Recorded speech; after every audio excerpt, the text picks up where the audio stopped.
Hello everyone. I am your dark narrator here to guide you today. I know many of you use this video to help you drift off to sleep, but before you do, please like the video and subscribe to the channel.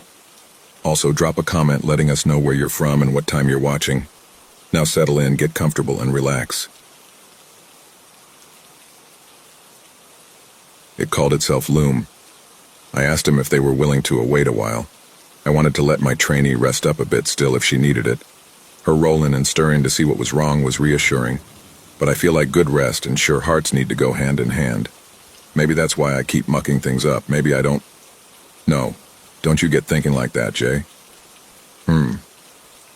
Sorry, I'm just a little frazzled. So they say, yeah, okay. Their voice is like a buzzing light if someone was trying real hard to make words out of it, and they somehow managed it. And they kind of hummed, like when you leave an old light on and you sit real quiet and there it is. Hello everyone. I am your dark narrator here to guide you today. I know many of you use this video to help you drift off to sleep, but before you do, please like the video and subscribe to the channel. Also drop a comment letting us know where you're from and what time you're watching. Now settle in, get comfortable and relax.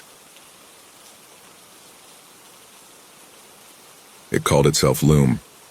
I asked him if they were willing to wait a while. I wanted to let my trainee rest up a bit still if she needed it.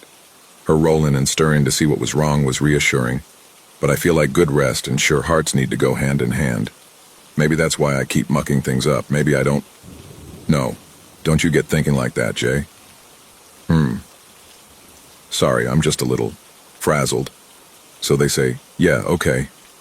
Their voice is like a buzzing light if someone was trying real hard to make words out of it, and they somehow managed it. And they kind of hummed, like when you leave an old light on and you sit real quiet and there it is. But gentler. I didn't know why, but I trusted them. Felt even like I owed them something. I went to sleep myself feeling all sad and wistful. When I wake up, when I fix breakfast and I'm about to go for the milk, I see one of the faces on the carton looks just like theirs. Now I get concerned.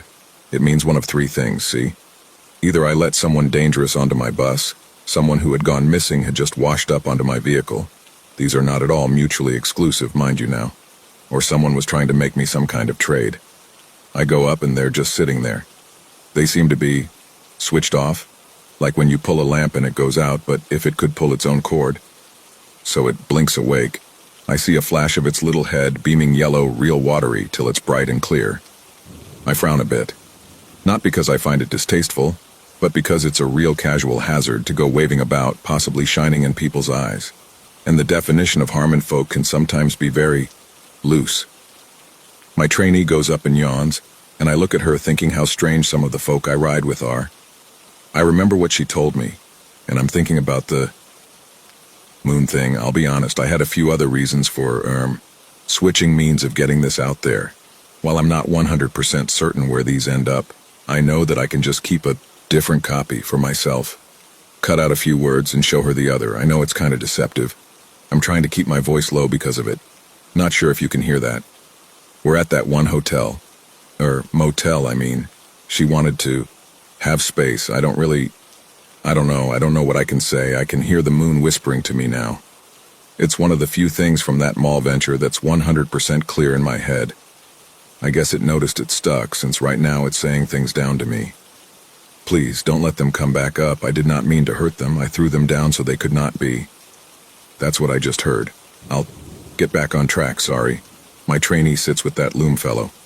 It has a lot of little drawings in its hands, and when I look down I see they look a lot like the ones I found down in my hatch. On the slips.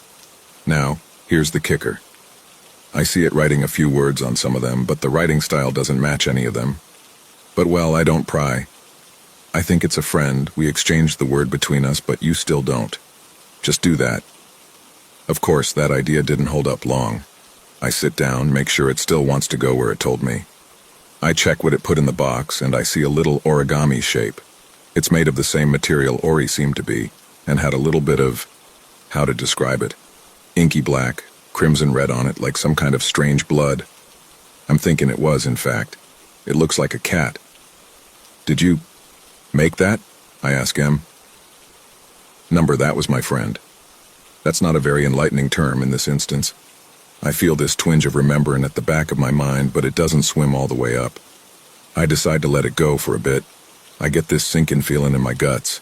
Enough of one, in fact, I can't quite get myself to put into gear and get the bus going. You want to drive? The whole way this time? I'd done a couple goes with her, so figured the trainee could handle the wheel a bit. It was a little selfish, but it was also important. And I'd rather not drive while I'm so sure I'm not going to be seeing down the road quite so clearly. She nods, gets up and takes the seat for me. I guide her slowly through the routine again, but she already seems to be getting it. You drive before? I ask her. Nothing like this. I've driven a buggy. Like one of those off-roading ones I've seen the Wallers driving. More a Mooney type of buggy. I don't really know how to proceed with the convo, so I go a couple seats back and sit down. Somehow it feels like intruding, but I listen as she and the passenger start talking. I get antsy, like not driving means I'm abandoning a really important routine. I sort of am, but well, that's the point. Number retiring, not abandoning. I would never abandon the bus. I get this strange thought, like I'm sure a few other people wouldn't, then doubt for one. I don't butt in. I'm too busy thinking. I don't fully pay attention. I find it hard right then, but I catch some. They talk about where they came from. The trainee mentions a palace of some kind, and Loom talks about a dark place with lots of lights. A long, winding place organized in particular ways. They mention being in the dark for a long time. Metaphorically, mostly, they clarify it's pretty bright down there when their friend wants it to be. When they want it to be, they kind of shine their light to demonstrate, and the trainee curses as she almost swerves, getting blasted in the eye with a yellow beam bouncing off the rear view. I think she was trying to be friendly with him, like I tried to be, and I think that soured her mood a little since it was quiet mostly the rest of the way. We weren't too far from some of the walls. My weather vane was pointing clear north, and the roads felt short. It was a longer ride than usual, though, since my trainee can't see it, so she just drives through the regular. Eventually, we get to the walls, all tall and good, thick concrete and barbed. There's a lot of phrases running along the length of them. I don't think I've ever really described them before, have I? If I look up, they kind of tower real tall, like someone 10 times my height or more kept trying to hop it like a fence and they'd almost overcorrected. There's these, whatchamacallem, wide booths with glass windows sitting every couple miles or so. Always someone like me, something else, sitting there wearing something real casual or real formal, the latter all yellow and blue usually. The walls in their scratches shout out things like, please mind your weapons. Property is not given until it's promised. It's safe in here. We are civilized. I think they're more like a charm than a warning or whatnot, like the ones I paste to my door and windows sometimes. I've driven almost blind before, those things just crawling along the inside of my bus like I'd gone cuckoo bunkers. There's big old gate doors next to the window spots. They've got a real thick-looking side door too, but that's just for the wall watchers. I'm pretty sure if I tried to drive through any part of it at full speed, I'd smash my front end like a crushed can. That is to say, you probably aren't getting in if they don't want you in there. Though long as you're real respectable and not up to no good, you can probably pass through. I wait, just in case. I see my passenger get off and I feel this guilt riding a wave of a twist in my guts and some real unmannerly relief. I get tense, like I do sometimes, send up a prayer. But for some reason I find myself feeling a hell of a lot more strongly about this particular soul getting into those pearly gates than I'm used to. They perform the checks. Ask them why they want in. They don't have to, but Loom leaves something, a drawing I think, in this wide tube that sucks up the gift and deposits it on the other side. Most people leave something. They call you friend at the gate because of it, I think. So there's no awkward consequences then, or later. I think they make mistakes sometimes though, like when I let someone not meant to be onto my bus. Before they go in, they ask me if I can wait a little bit for them to come back. When I ask how long, they say a few hours. I say okay. I sit there with my trainee and I smile and tip my hat at her because she did pretty good. I then kind of realize I put myself in a little bit of an awkward spot. Thing is, that special little word technically clears you of obligations, least unless someone else is involved, but I still feel obliged to see them through as best I can. But I need to make my routes. I ponder it for a bit, then I roll my shoulders. If I wait here, will you do the real close runs? There's some regulars that make small stops, and well, I think maybe it's time for you to do a solo shift. It was possibly a little too early, but I wanted to see what she can do. I wanted to know that if I went up and vanished, she'd be able to handle it. As she drove off, she'd asked me if I was sure, and when she went, she looked a whole jumble of nerves, and I sat nearby for a bit. I minded the flowers and any little discarded things. The nastier folk have a tendency to try to leave valuables accidentally for the gate folk, especially when the green pants of their sort are about. The kind of stuff you might step on and bam, bad situation. To my surprise, I see the fellow at the gate pull up a little pamphlet, flip through, then nod to himself. He's got a mug. He sips at it. Number 1. Dad. I'm not sure if it checks out grammatically or not, but it makes me smile a little, though my little smile drops away when he speaks. You're already approved, you know. You don't have to wait outside. I kind of knew it already, but I still blink and stare. Would you like to come inside? You can wait in here if you want. I purse my lips, rub my hands. It's chilly, though I can't quite remember what season it's supposed to be. Eventually I nod. I'm curious and I feel vulnerable. As my bus gets far enough away, there's this cord snap feeling. All the roads drop away, I panic for a bit. Then after I sort myself out and decide I'm sure it's temporary, I go on through. Nothing really interesting happens. I can see my own bus moving on this set of screens they got in there. It feels strange, looking at my world through a monitor instead of a map. I see some folk pass through. Nobody too remarkable. At least not till I see. Well, I guess she goes by Lupe here. She comes in from the outside and she walks in and she sits down. And she kind of just stares at me for a bit like I don't belong. She doesn't bite. At least she doesn't bite people who tie their laces right. The fellow watching the monitor says, "What's the point?" I let slip out. It just felt like I had to ask. Making sure everyone gets where they need to go, where they want to at least. I see him pause for a second as he lifts his mug, then sigh. You do something similar, right? What do you even know about me? That you're a man with a lot of dedication who does his job to the best of his ability. He goes quiet for a bit. You ever been to the end of the road? I almost ask him what he means, but I know. I'm not sure. If we're talking the literal end, yeah, a bunch of times. If we're talking what's past it, I stare out the window for a bit. I don't know. All I know is a lot of people want to go there too, and a lot of people come from there. It's not worth it. If you don't think you're meant to be there, if you don't feel like you need to be there, not someone else telling you, then it's not where you should be. Lupe speaks up. She's doodling something between spurts of reading. I kind of lose my gumption for talking. It's awkward and it's tense, but only for me. The other two chat away like I'm not there. I have a hard time not thinking about Lupe, she's right there. And I think about the other one, the caller, and they're not the same. I know it in my heart. But it's still a reminder. And I'm following the giant and the wolves are chasing me, telling me it's their hunt and not mine, and I'm not listening. Give me just a second, I need... Okay. Eventually, the bus slides back into view, golden eyes peeking through the trees and stopping along a road winding through the tree line. At about the same time, Loom comes out and they go back to the bus. I take that as my cue to leave, and as I go, I see the fellow with the mug watch us for a bit, sipping his coffee. I'm not sure what he's thinking, but his face is screwed up in that subtle sort of way one puts it when they're thinking some sad thoughts.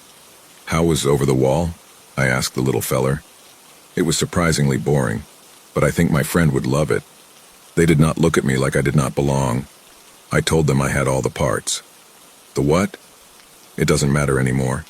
All right then. As I settle into the driver's seat, I ask the trainee how it went. She says surprisingly well. I talk with her, make sure she did all the right things, that she didn't notice anything odd, and if anyone weird tried to come around. It sounds like all was smooth, and I'm proud and I'm pleased as punch. The little guy asks me if he can go somewhere else now. He asks me if he can go to a motel, a particular one, and then if they can go to Angelvale after. I see my trainee tense up when they mention the second place, and I know exactly where I'd heard it before, so I give her a puzzled look. I say yeah, sure, but I lay out clearly that they have to pay and confirm each time. Otherwise, however far we get counts. They think that sounds swell, so I drive. The roads all come into focus again. I picture in my head the old map getting scrawled over by the new one. The world gets stranger, but it doesn't get smaller. and in my head I know for sure, even though my map has some edges and blank spots, with some swaths of walls drawn on it in particular shapes, it's the same map. It all cuts up like a puzzle handed out in slices and put back together wrong. It gets me thinking. Of course, the next pattern distracts the heck out of me, to say the least. So I stop thinking. I make stops along the way, as I always do. Pick people up, put them where they go, and watch for changes in the posts. I see copycat a bit more than usual. Makes me wonder who puts up the posters, notices, ads, and whatnot. Do they just poof in? Or maybe there's someone with a real particular job. At every stop, I stop at about 12 places, do short routes mostly. There's a rabbit. I should rephrase. There's a rabbit mixed with something else. They come solo or in pairs of up to about 4. Now, my bus isn't for the metropolitan areas. It's a coach. I've always had to drive long distance. That means around 40 to 60 seats or so. Luggage bay, ramp. Pretty sure the hatch is non-standard. There was only one seat not full. My trainee refused to fill it and instead went down into the underbelly of the bus. No one pried, but they all looked like her if you arranged her different. Rabbit paws instead of hands, little rabbit feet, head, torso, tail. But they all had people clothes on, and they were mixed with something roughly human and proportioned right. The ones with human faces seemed uncomfortable most of the time, had glassy eyes. They all paid in utility items, and some of them were medical. I now own 12 med kits. One of them put in a rock, and when I whispered to myself where it could have come from, they just said moon rock and sat down. All of them wanted to go to Angel Vale. Couldn't help myself. I asked if there was a reason they felt comfortable telling me for the big gathering.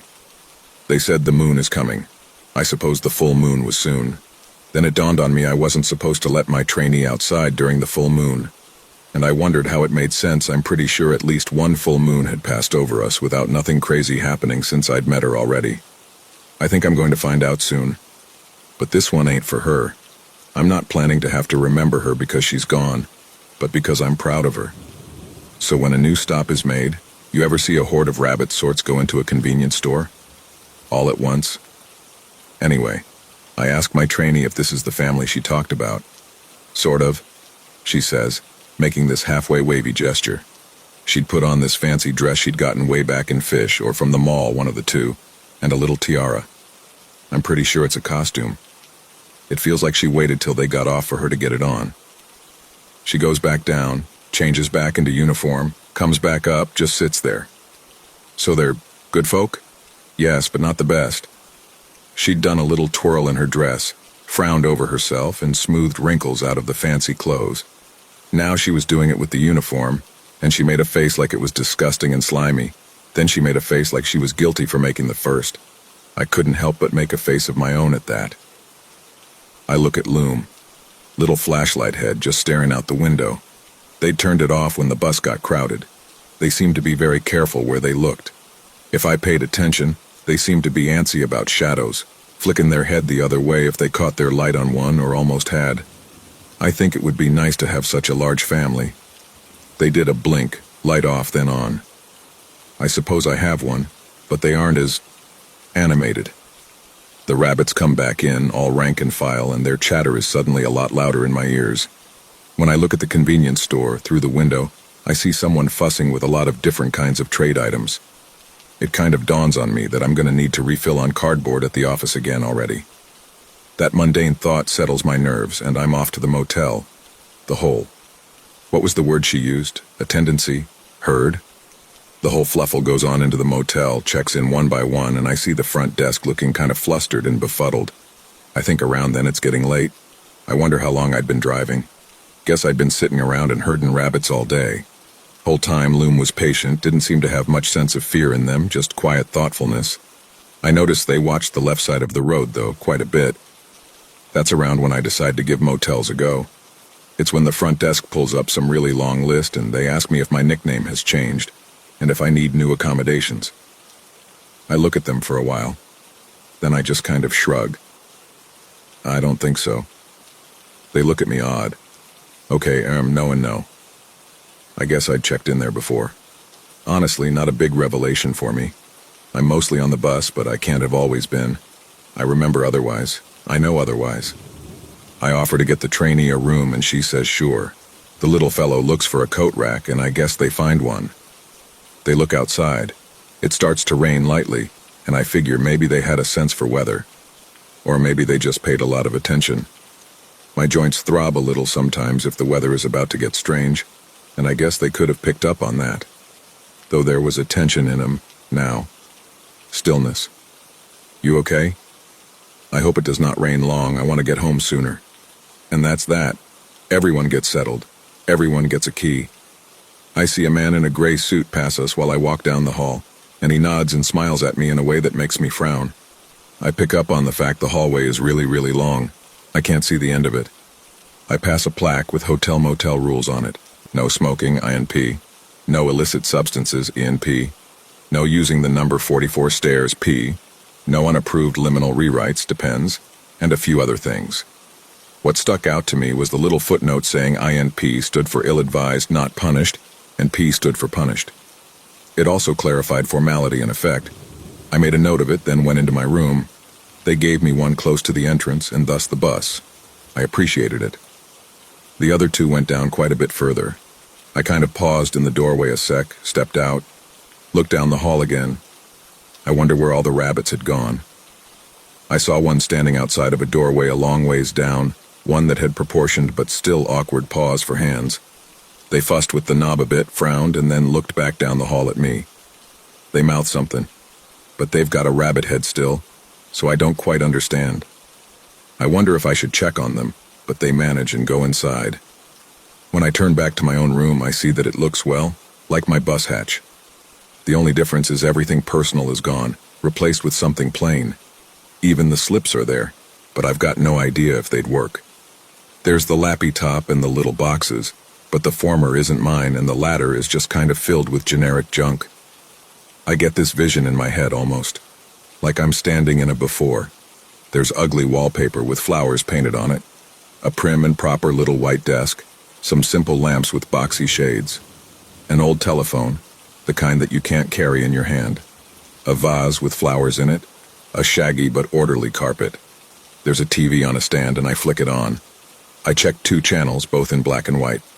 The first one introduced, or, well, ended, itself as improper crimes, and I watched a man with a penchant for smoking puffing a cigarette. He looks at the camera and he speaks to me, but not actually me. And that, my friends, is why you don't let a ghost do your writing for you. You never know when they'll get exorcised. It might lead to an improper crime. A title card dropped with a classical stinger. I turned the dial, saw a new show. The thing you're about to see has not happened. Yet, these are scenes from that story, a story that will happen as soon as these men are ready. It showed me an astronaut climbing along the hull of a funny-looking spaceship, some men getting ready for some brave act, some fellows working at desks, then a launch of some kind. This is a countdown. A missile is about to be launched. It will be I forget the name of the thing, but they mentioned a fancy title. They said it meant experimental moon probe. I saw a man talking to his son, giving him something, kissing his wife. I think the thing he gave to the kid was supposed to return to him when he came back. His wife said something about him being back in 2 days, and she was real sure of it. I saw a title card come up, but I went over and turned it back off. The telly, that is. I didn't want to know how it ended. I felt like I already did, but I couldn't remember if it was pleasant or not. I sat down and I felt the weight of my bones and skin wash over me, like all the fatigue of time was catching back up to me suddenly. I looked at the door, and in my mind's eye I saw it turn black as could be. I saw a dark, long road with lots of people walking. I felt like I'd walked that road. I didn't know how many times I thought of resting, sitting or laying down and thinking a while, but I didn't really have time to. As soon as these men are ready, a countdown. I heard a deep, narrator-type voice, the same one I'd heard a bit ago come from the bathroom. I furrow my brows. I look down at my withered old hands, and when I get up, there's a crack in my back. I smart, curse a little as is impolite, and shuffled my way over. I'd brought my bag in with me, pulled out my hammer. I slowly opened the door. Meant to pop it just a tad, kinda eye the floor beyond to see what kind of space was on the other side. Instead, someone grabbed the door, pulled it all the way open, and I saw something's head beaming down at me. It was bright and yellow, and it was coming from a flashlight that was a little too big, shining right in my eye. I stumbled back, blinked my watering peepers.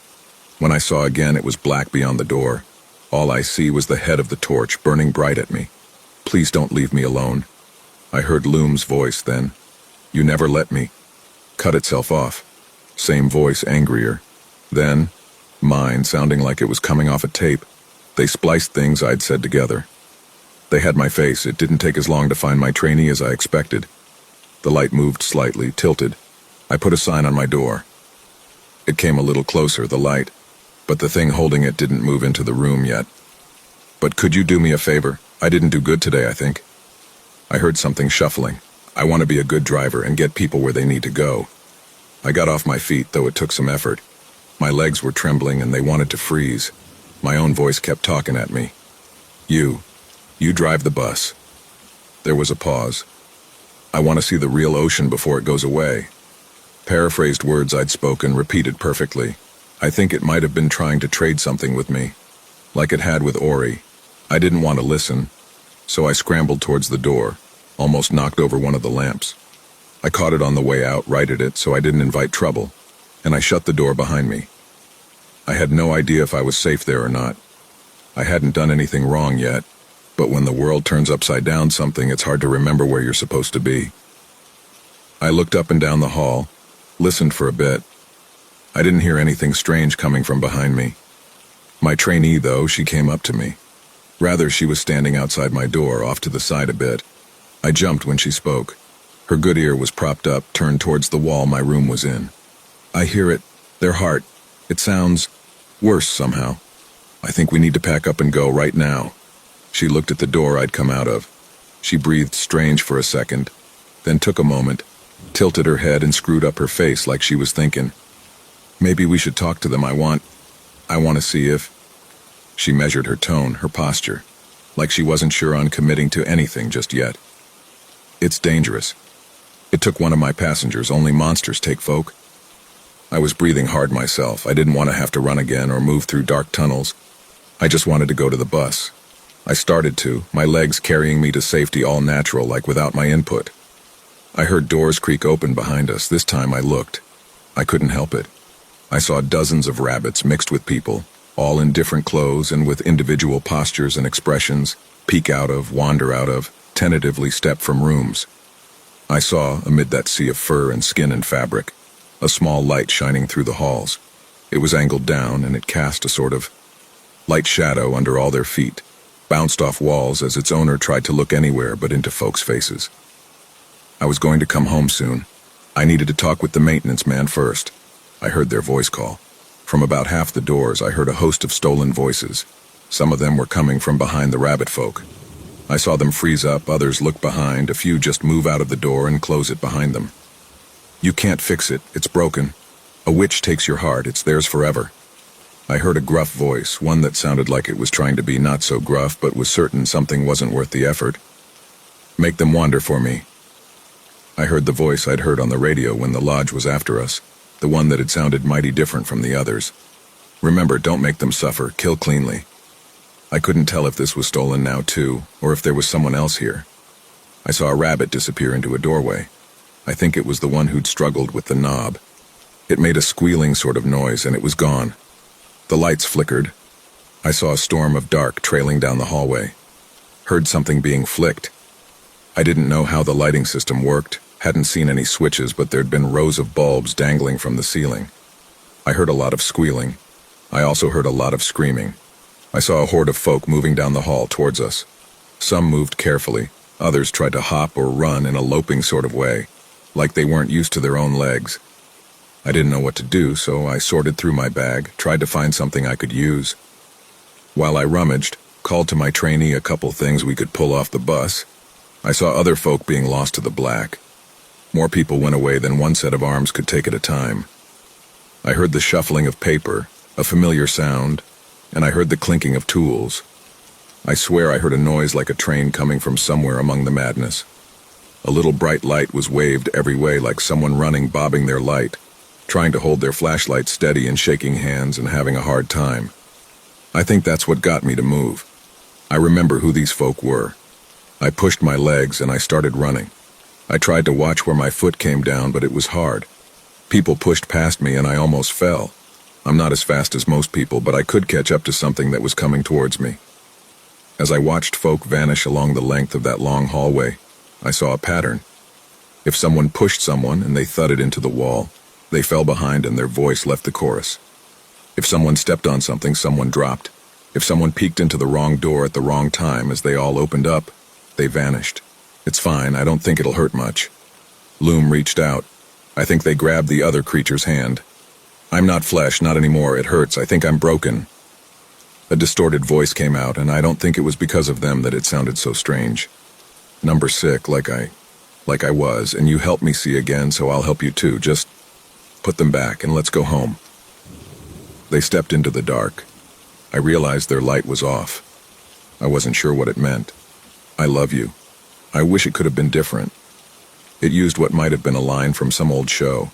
I could tell by the feel of it that far-away echo old television has. The maintenance man did not bother to wait for them to be over and done.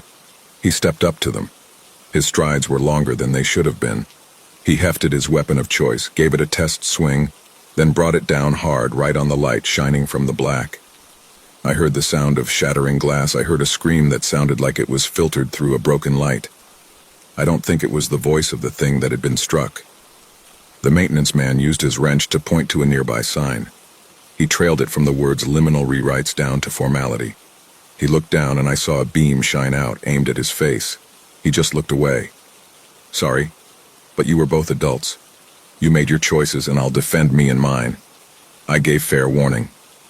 And he walked away. I think he knew I'd started fuming since he vanished into a door. I saw a flash of a maintenance tunnel, one that I had a feeling didn't have quite so many bulbs as the one I was used to. The lights flicked back on. I saw something that looked like a cat made of wires and cords and metal with a big light for a head, and a mane made from a lighting system. I think in that last stretch it had been displaying it proudly. Its strange claws had dropped a flashlight to the ground. The rest of its pack looked nothing like it. They had a different sort of shape that stood on 2 legs, one that I suspect had long been deprived of any humanity. Good hunt, one said. I missed the train. Another spoke, voice all grainy. And they left. They retreated into doors that never should have gone to this place anyway, and they left. A gnarled hand reached out and touched me on the shoulder. Another handed me a recorder. This belongs to you, I believe. I'd heard the voice on the radio before. A witch made of pelts, many of which I think I could trace back to a person, of all sorts of forms, stepped past me. I gritted my teeth and went to hit her with my hammer, one blow to the back of the head. I hated her, so goddamn much, and I won't excuse my language. It was a familiar hate. You still need to get someone to their destination. You don't break your deals on purpose, do you? Her old withered voice wasn't filtered through static anymore. Remember, you owe your friends little, but I dare say you should owe them at least that much. So I stopped. My hands trembled, and I felt young again in the sort of way you do when adrenaline overrides everything else. Some animals will chew off their own leg to escape metal jaws, but not all of them will survive. Many of them will bleed out. She stood in front of Loom like she was daring them to take a swing, but they simply turned their head down and shut it off. You can keep this one. I'd hoped it'd be useful longer. I'm not cruel, I'm simply a hunter. She moved over to a rabbit folk, looked them over. Someone had struck them with something cold and metallic. It had left a bruise, but nothing more. It had still been enough. The dead escape their debts, but I do not forget the living who still have them. She looked back at me, especially not those who cause suffering beyond necessity. I almost let her goad me, said to look in the mirror, but I bit my tongue, and so did my trainee. My trainee didn't even look at the witch, just past her. I can't hear it anymore. She said it a few times till her voice trailed off. The bog hag, the witch, the lodge master. Whatever she'd been, she just left. I think a lot of rabbits went with her. I don't know what they'd done to make her want them in particular, if anything at all. But I think, maybe, that thing hadn't hidden away in the shadows because it wanted to hunt. I think it thought it was ugly. I think some things, I think they wait till you think you're so bad off you get desperate. The world seems dull, small, scary. And you look at the stars, and they seem so very bright, and you see somewhere perfect just out of reach.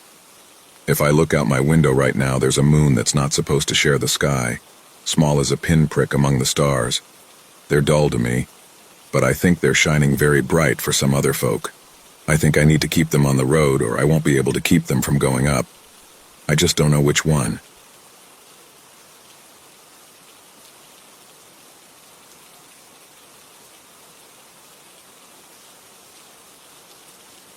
I wasn't allowed to talk to the boy with wings, my brother, but I wasn't permitted to call him that anymore. My mother said he was supposed to be an angel. Except I knew what angels looked like, the idealized versions from movies as well as the biblically accurate ones. He was more like a crow, a hideous bird-like creature resembling the body of a male adolescent college student spliced with a diseased bird. My brother didn't even have a name. To my parents, he was like a stray cat who picked them. They didn't love him or want him in the house. On the flip side, he was also an angel, a once-in-a-lifetime opportunity to observe something that defied the laws of physics, with power like no other. He, like my sister, was a lost child of the sky. Those ethereal beings who had fallen thousands of years ago and decided to walk on Earth. He had saved my life as a baby.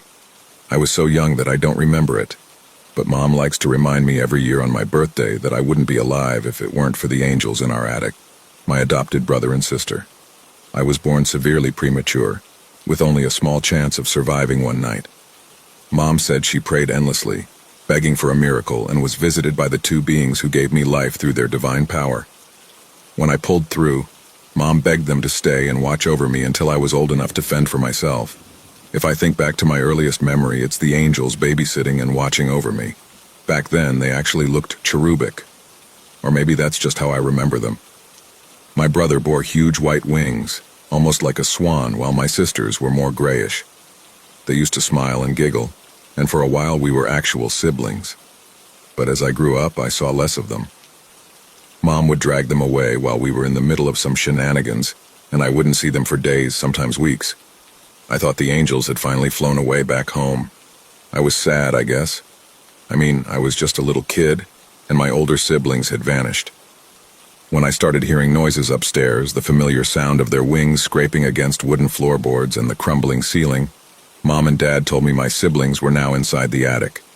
It was too dangerous for them, so they were safe upstairs, which meant no more playing with them, and especially no more mentioning them to family members and friends.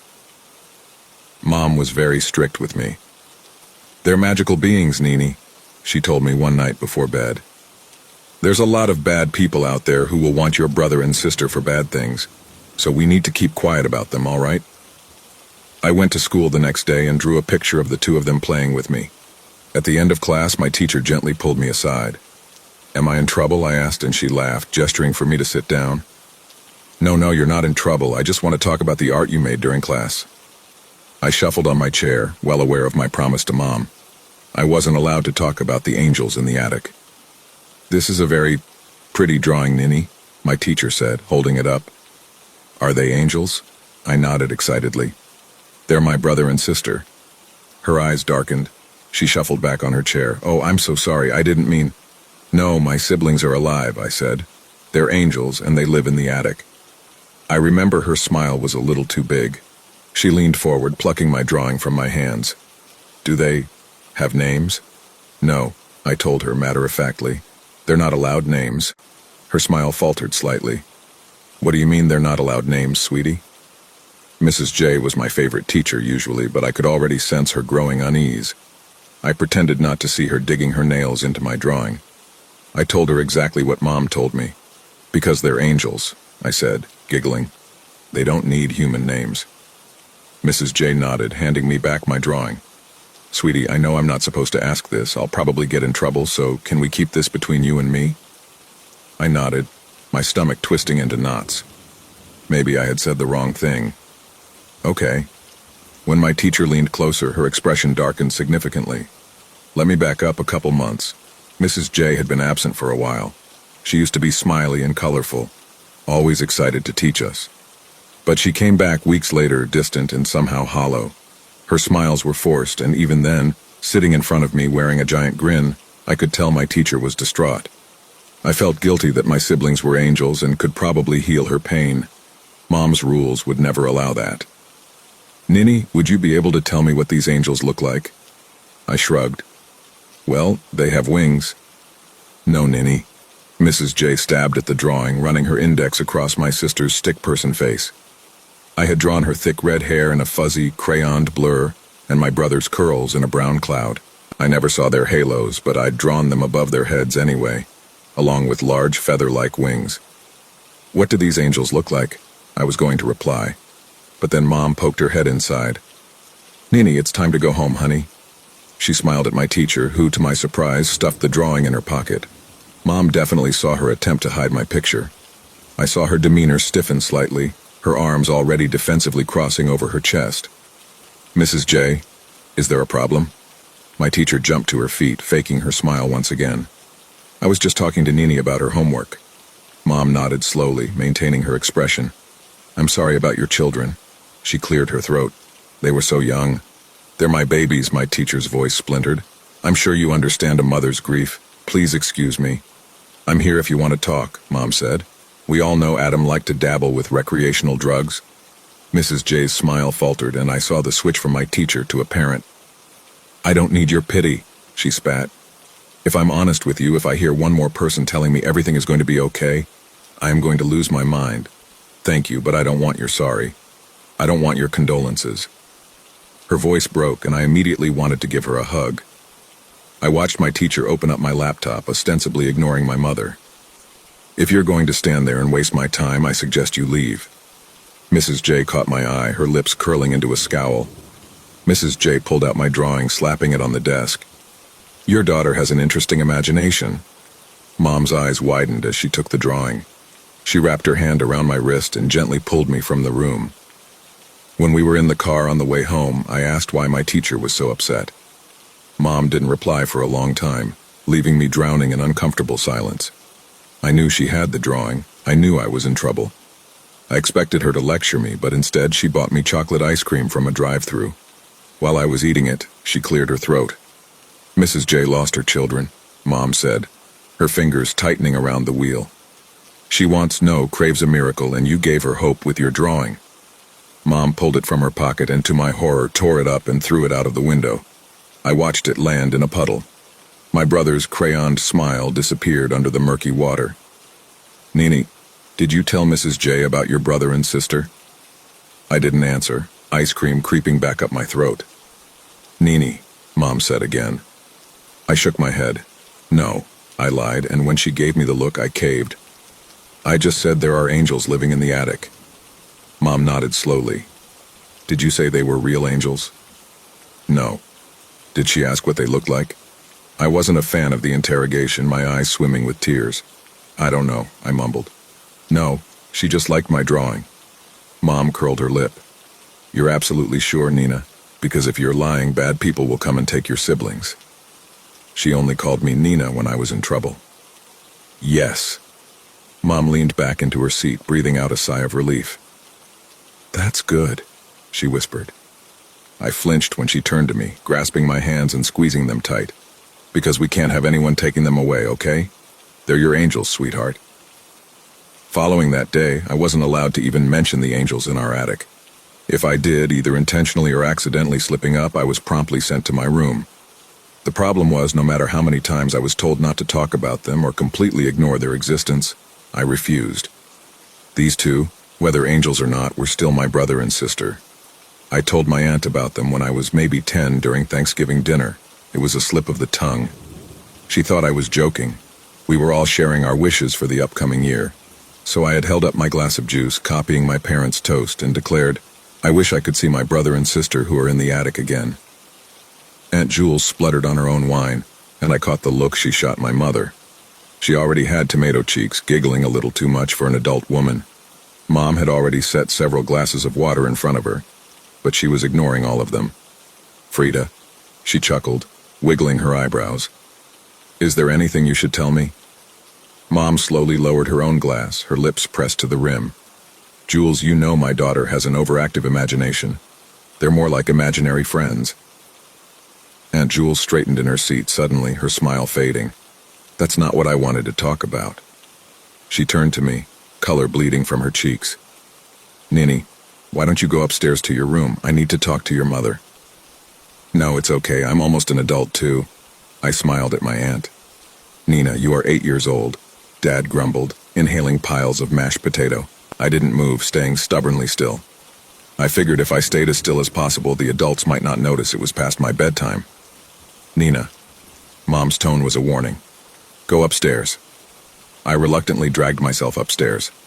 When I tried to listen in on the conversation hiding on the stairs, Dad picked me up and carried me all the way up to my room and tucked me into bed. I thought I could stay awake and strain my ears to listen to the conversation. But I fell asleep. I was woken by something wet trickling down my face. Opening my eyes, I found myself staring at a single puddle of red pooling from my ceiling. I sat up, swiping my fingers down my face. Blood. When a lone feather hit my cheek, I jumped out of bed, my heart hammering. Instead of calling for my parents, I grabbed my pink chair from my dressing table and positioned it below the red stain. I hopped onto it, standing on my tiptoes and dragging my fingers across scarlet. I risked knocking 3 times. To my surprise, there was a response. 2 single knocks. "Are you okay?" I asked, pressing my face to the ceiling so they could hear my voice. Another single knock. Number something ice cold slithered down my spine. I tried again. "Are you hurt?" "Yes." His voice was a soft sob. I jumped, almost toppling off of the chair, hearing my brother's strained voice. When I really listened, pushing all of the sound out of my head, the light hum of my bedroom light and my parents downstairs arguing with my aunt. His cries splintered through the silence. I jumped off the chair and almost immediately heard the sound of his movements, his wings scraping the floor. "Nini." I imagined him pressing his face against the floor. "What are you doing?" I got all the way to the door, my fingers wrapped around the ornate handle. "I'm telling Mom you're hurt," I said. "You need help." "Wait, don't." The urgency in his tone stopped me dead in my tracks. It's just a broken wing," he whispered. "I'm okay. It will heal." I didn't know what to do, so I stayed with him, balanced on my chair for hours. I told him stories from my favorite books, and he seemed to like them. He even knew the characters' names before I said them. When I was getting sleepy, I dragged a blanket from my bed and slumped into the chair. "What's your name?" "I don't know," he said after an uncomfortable pause. "Mom said angels don't have names," I said. "Correct." "Okay, so can I name you?" I heard the sound of him rolling onto his side. "Sure." "Simba," I declared, glancing at my stuffed lion perched on my pillows. He chuckled, and I realized I had never heard an angel laugh before. It sounded just like mine. "That's not a proper name." "Peter." I was frowning at my scrappy copy of Narnia. "Nah," he sighed, "I don't think that's me." I picked up a random book, flicking through it. "Okay then, how about Jude?" "Jude," the angel murmured, wallowing the name around his mouth. "I like it." I nodded excitedly. "What about our sister?" "Lily."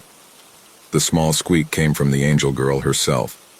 "I like the name Lily," she whispered. I felt proud of finally naming them, and they started to feel more like siblings to me. I started sneaking food up to the attic, just salted crackers at first, and holy water from my mother's fountain. But angels are hungry and had a particular liking for snacks and junk food. Initially, I shoved the food through the cracks in the floorboards to avoid getting caught. But then I grew brave and started hauling my old Nintendo DS and an ancient game of Monopoly up there. I had to squeeze myself through a suffocating gap, after climbing up a wobbly wooden ladder and carefully removing several floodboards so I could pull myself through. Once I was through, though, eagerly holding snacks and games, my eyes adjusted to surroundings, my DS slipping through my fingers. I had never been inside the attic before. When I questioned what was inside, I was told it was for storage, except the storage room smelled of antiseptic. "Could you put the floorboards back?" Jude's shuddery voice startled me. "I'm cold." The 2 figures slumped against the wall sent my heart into my throat. Jude and Lily. I hadn't seen them since I was a child, since they were dragged away from me when I was playing. I had grown up with their voices bleeding through my ceiling and imagined them much older. But they were still the same age, exactly the same age. College kids, or maybe older. Early 20s, the same angels who played with me when I was a child. The 2 of them were pale, gaunt in the face, almost skeletal. I always thought their wings were beautiful and swan-like, majestic, otherworldly. But this wasn't what I remembered. I could feel my breaths growing heavy, a shiver creeping down my spine. I wasn't even sure I was looking at an angel at all. Their wings were tattered and shredded. barely attached to their backs, heavy and very clearly weighing them down. When I was a kid, I distinctly remembered my brother's wings as perfect. There was no explanation why they were there or how. The explanation was that they were angels and human laws didn't apply to them. However, what I was seeing did have an explanation. Jude's wings weren't beautiful, unexplained phenomenons magically sprouting from his back. In the haunting white light buzzing above me, I could see exactly where his naked spine protruded from his skin, splitting in two, where horrific feathered appendages resembling wings blossomed, spliced through a filthy t-shirt. I risked a step toward them, noticing the two of them stiffening up like I was going to hurt them. Mom lied. That was all I could think. She said they had blankets, food, and books. She said they were happy staying locked away in our attic. The more I had time to think, to wrap my head around what I was seeing, it hit me that this room above our house wasn't a safe place to protect our angels. The light was painful to the eyes, fluorescent and cruel. The walls and ceiling were clinical white. Clinical. But it was the angels themselves that didn't make sense. Against the backdrop of what felt and looked almost like an operating theater, my siblings looked out of place, bound in cruel chains biting their ankles and wrists, binding them to the walls themselves, to the very foundations keeping the house together. I took another step forward. Something was sticking from my sister's arm, a long plastic tube feeding into her. Closer, I glimpsed rivulets of red beating down Jude's back, another longer tube, this time filled with clear liquid, sticking directly from the incision carved where his spine split in two.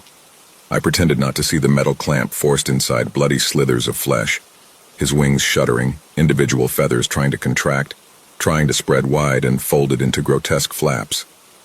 Lily sat awkwardly, her back to the wall, strawberry blonde hair hanging in flickering eyes. I glimpsed one single plastic tube stuck into her arm.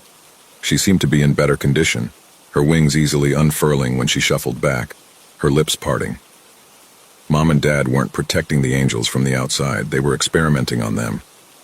"It's okay," Jude murmured, lightly nudging the girl. "It's just Nini." Lily's weary eyes found mine, half-lidded eyes struggling to stay awake. Slowly I knelt in front of them, my eyes stinging. I pushed filthy brown hair from my brother's sleepy eyes. Before I could speak, though, he weakly gestured to the DS I dropped on the floor. His voice was a slurred mumble, and my gaze shot to the tube cruelly sticking from his spine. "Does that have Mario?" His question took me off guard. I shuffled back, grabbed the DS, swiping dust from the screen. I slid the power on and his eyes lit up. "No," I held it up so he could see the screen, "but I do have Nintendogs." Jude grinned, though I wasn't expecting to see sharp incisors jutting from his gums. "Sounds fun." He held out his chained wrists. "Do you want to play?"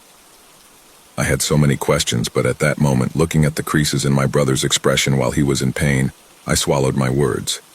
I played with them until the sky turned dark. When I was packing up, I couldn't resist moving towards, my heart jumping in my chest. I tried to pull the tube from his spine, and his wings jerked, his eyes widening. "Don't!" he snarled like an animal, and I stood paralyzed.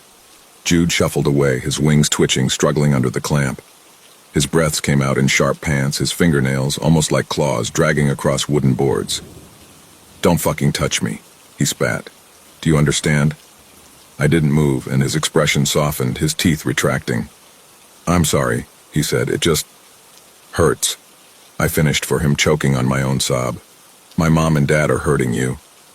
Jude didn't reply for a moment before his head jerked up. "Do you remember that one time when you wanted to fly? You jumped off of the bunk bed and broke your arm, and we ran for your mom. We love you and we care about you, but we need help now too." I nodded. "Do you have a paper and pen?" I did. I brought a whole coloring pad up for drawing. I nodded, handing him a blank piece of paper and a crayon. Jude scribbled a number and handed it to me. "Can you call this number?" he whispered. I nodded. "Why? Is it like part of your job as an angel?" His expression furrowed, but he replaced confusion with a smile. "Yeah, it's a job." He leaned back, wincing when his wings brushed against the ceiling, visibly in pain. "I've been here for so long protecting you. I need to check up on all the other children." "Jude," Lily grumbled, nudging him when he rolled his eyes. "Knock it off." "Why?"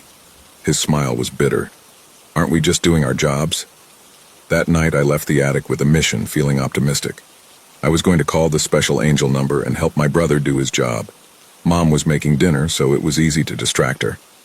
I made a huge deal about dessert, and when she was grumbling to herself, pulling ingredients for cookies from the cupboard, I swiped my mother's phone from her purse, locked myself in the bathroom, and dialed the number. I was so excited my fingers were all clammy.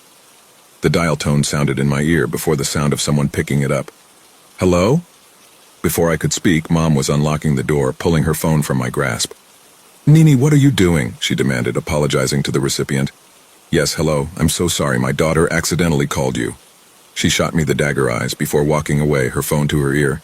"No, I have no idea how she got your number. Have a great night." Mom didn't get mad. Instead, she made me cookies.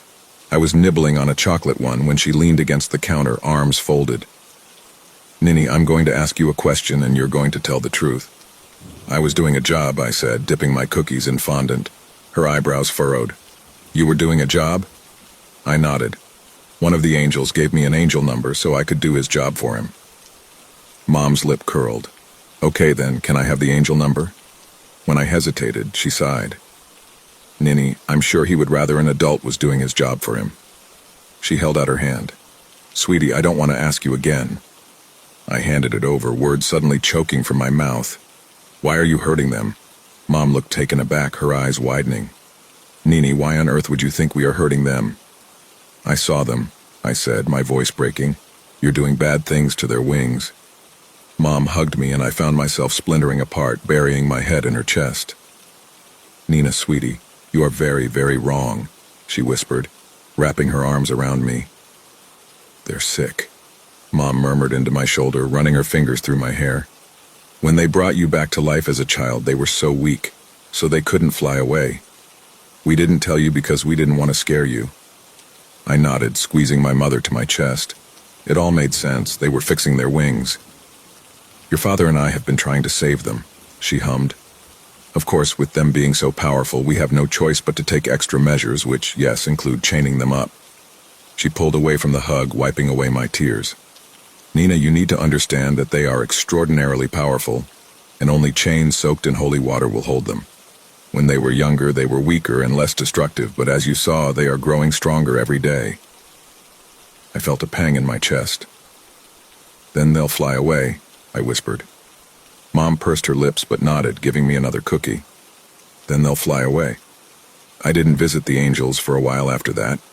I think part of me was scared of them, scared of their destructive power. But then I missed them. So I grabbed snacks from the kitchen, a handful of DS games I knew Jude would like, and crept out of my room, making a beeline towards the attic. Except when I climbed the wobbly stairs. The loose floorboards leading to the attic had all been replaced. I had an idea to tell them by knocking on my ceiling. But when I came home from school, running up to my room, my bedroom was out of bounds. "We're redecorating," Mom smiled brightly. "For now, you'll be sleeping in our room." I had no way to contact them. When my room was finished, I had a brand new ceiling. I knocked all night, balancing on my chair, waiting for a response. I never got one. I did hear them, though. In the middle of the night, their pained screams bled through my walls, keeping me awake. I saw their blood seeping through the walls, the ceiling, stray feathers choking the air, as if our house felt their agony. When I slipped out of bed, I stepped on tattered pieces of their wings, pricking my bare feet. I ran the faucet to wash my face, but instead blood ran thick, staining porcelain.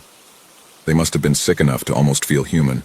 I heard their wails, their pleads for death, and half wondered if they were asking their father. God. Mom told me over breakfast that the angels were deathly ill. She told me to pray for them, and I did, bent over my frosted flakes. I prayed their father would hear them and save them, like they saved me. Eventually, their cries stopped. Dad said they were finally stable, and my mother broke down in tears. When I hit my tweens, then my teens, I forgot about them. I was still aware of the sick angels in my attic, but being a teenager, I guess I was more interested in experimenting with my sexuality and spending time with friends. But that didn't mean they didn't exist. When I was 18, I left for college, but I still visited for the holidays. I finally saw them again. It was hard to ignore the boy with tattered white wings jutting out from his spine and the slit in his shirt as he dragged himself downstairs, sneaking into our refrigerator. I wasn't sure what this version of Jude was. He was different from the one I met in the attic. That boy still resembled a human, still felt pain. This guy had talon-like fingernails and a twisted spine protruding from his back, making him appear more bird-like. But his wings were bigger, his spine hidden by a blood-drenched shirt clinging to him. He was always hunched over, moving slowly, his once human features obscured by thick, dark hair covering his eyes. I tried to ignore the grime stuck between his toes and the scarlet trail from the refrigerator to the door. He didn't even acknowledge me, sticking his face directly into a frosted cake my mother made. I watched, mesmerized and maybe a little disgusted, as he chewed through the cake, whipped his head up, swallowing it down, exactly the way I'd see a crow eating bread. When his eyes did find me, they were beady and wrong, almost vacant. He ignored me, standing on his tiptoes to sniff around in the cupboard. "Jude."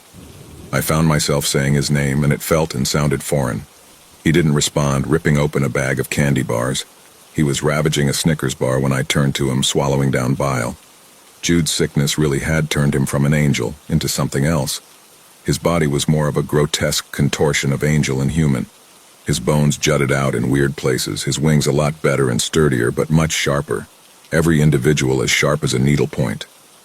"How old are you?" I asked casually. "I'm almost 19, and you've been 19 for most of my life. But you're also an angel, so that would make you, like, old." It was a joke. I was hoping he'd retained his humor from when I was a kid. I remembered telling him a joke, and he actually laughed, like a real, proper laugh. "Jude," I said again. He twisted around, chocolate slew dropping down his chin. It hit me when he slowly inclined his head, beady eyes twitching. He couldn't understand me, or at least he was struggling to fully understand me. I noticed his eyes were glued to my lips. He was reading my words. I stood up slowly. Mom and Dad were at the store, so I didn't have much time. "If you have wings, why don't you fly away?" Jude dragged his twitching body to the door, his arms full of snacks. I didn't expecting him to laugh, one arm whipping out, curled nails gripping the doorway, the other grasping salted chips. His laugh was strange, no longer human, more of a bird-like squawk. Instead of speaking, he saluted me with his candy bar and walked away, still chirping to himself. 2 weeks later, I got a glimpse of Lily. Her wings were larger than her, monstrous gray appendages splitting her spine in two. Lily's clothes were barely clinging to her skeletal frame. She was hunched over, a single chain wrapped around her ankle. She went straight to the kitchen faucet and turned on the stream of water, gulping greedily, her fang-like teeth piercing silver. When she dropped to her knees, weighed down by her wings, I couldn't stand it anymore. I shoved the door open to the patio.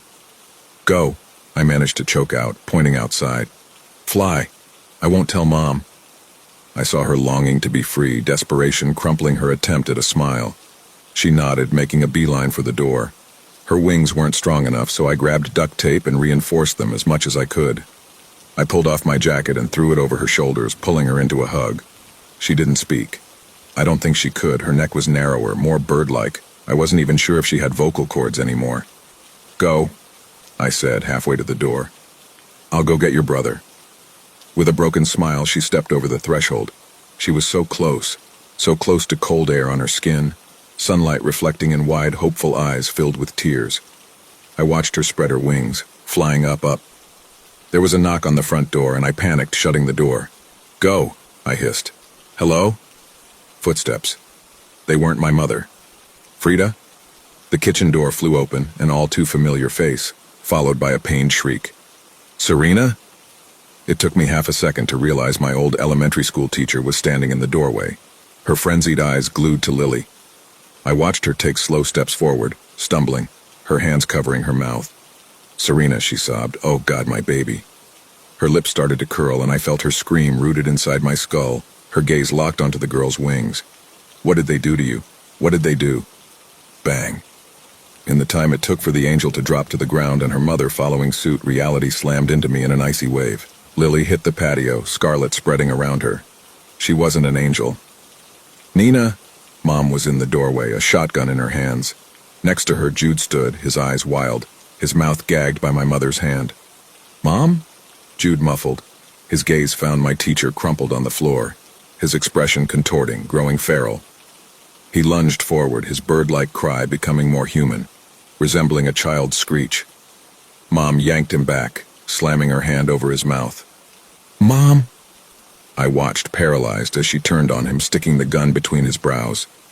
Stay, she spat, running the barrel of the gun down his naked back. Mom saw his sharp glance towards freedom, forcing him into his knees. Move, and I shoot her! She twisted back to Lily, who wasn't moving. He dropped to his knees, slowly raising his hands. Okay, my mother gasped out. So, I want to get several things very fucking clear. In 2 strides, she was looming over my elementary school teacher. I watched her stick the barrel of the gun, protruding it into the woman's head, and blowing her brains out all over our kitchen floor, seeping scarlet and fleshy pink chunks decorating my shoes. The angels didn't react, Lily lying in her own blood and Jude staring, dead-eyed, at his mother. I couldn't breathe. I was aware I had thrown up all over myself, but I didn't remember moving, only the thick, acidic sludge dripping down my face. You don't have a mother, Mom spat at Jude. You are a fallen angel who dropped from the skies thousands of years ago and now walks the earth. I watched her cradle the boy's face. You saved my daughter. You were my perfect miracle. Mom's eyes were manic, her smile widening. She tightened her grip, forcing him to look at her. Aren't you? He didn't reply, his lip curling. Mom laughed in his face. Adam, you were your mother's worst enemy, she said, spite dripping from every word. Do you know how much it upset her to see her own son hurting himself right in front of her?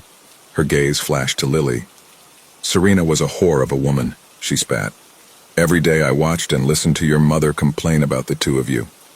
You stole cash for drugs, sold her car, and even used her medication to satisfy your disgusting, filthy habit. Serena was sleeping around and your own father called you a disgrace. Honestly, Adam, I should have left you in that hotel room. She gripped harder, her manicured nails slicing into his skin. Unconscious, drooling, a needle sticking from your veins. How fucking pathetic. He cried out, sharp, more akin to a crow, trying to jerk from her unyielding grasp. I should have let you destroy your body, let your mother find you unresponsive again. Mom stepped back, admiring him.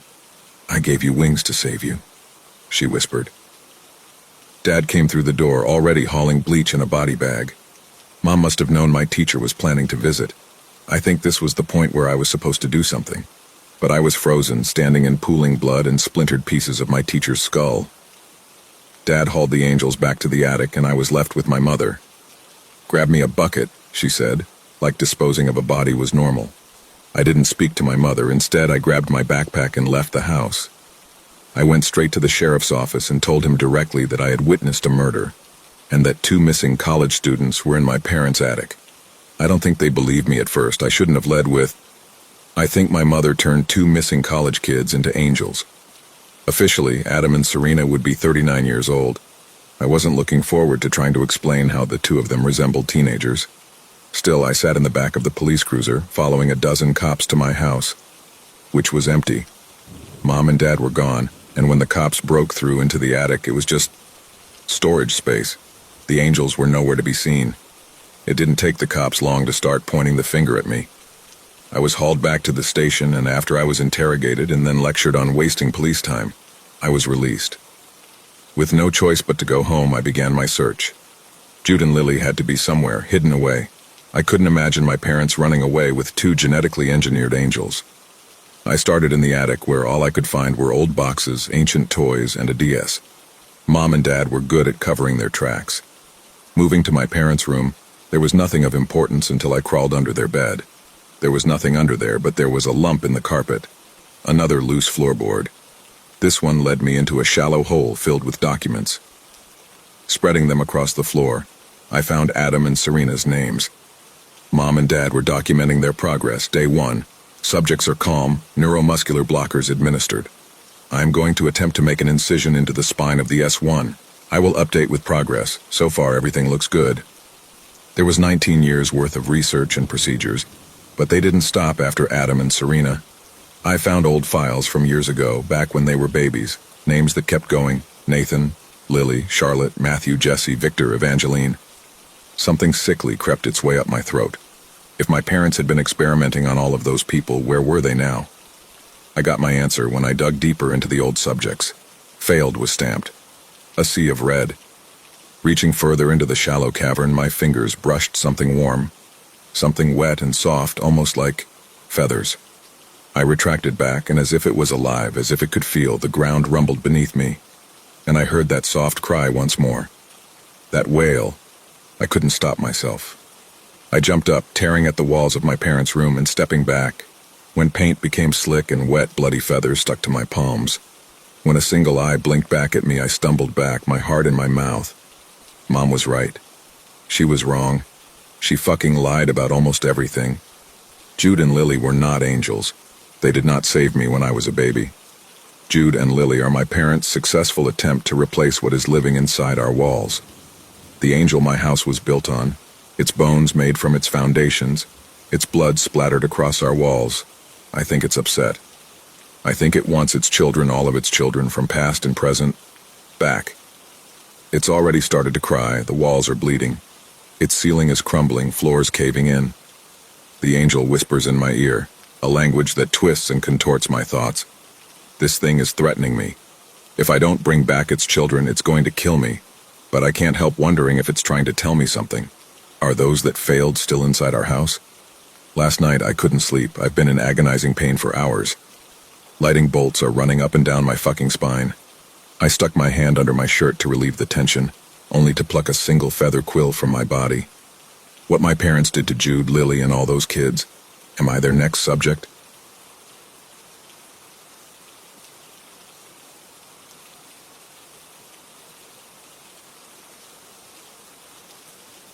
I'm not sure where to begin, but I'll try to explain everything as clearly as I can.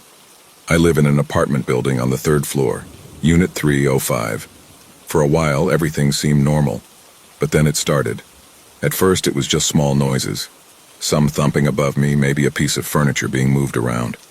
But over the course of a few weeks, it got worse. I heard footsteps. Loud, heavy footsteps that didn't sound like normal walking. And then there was something else.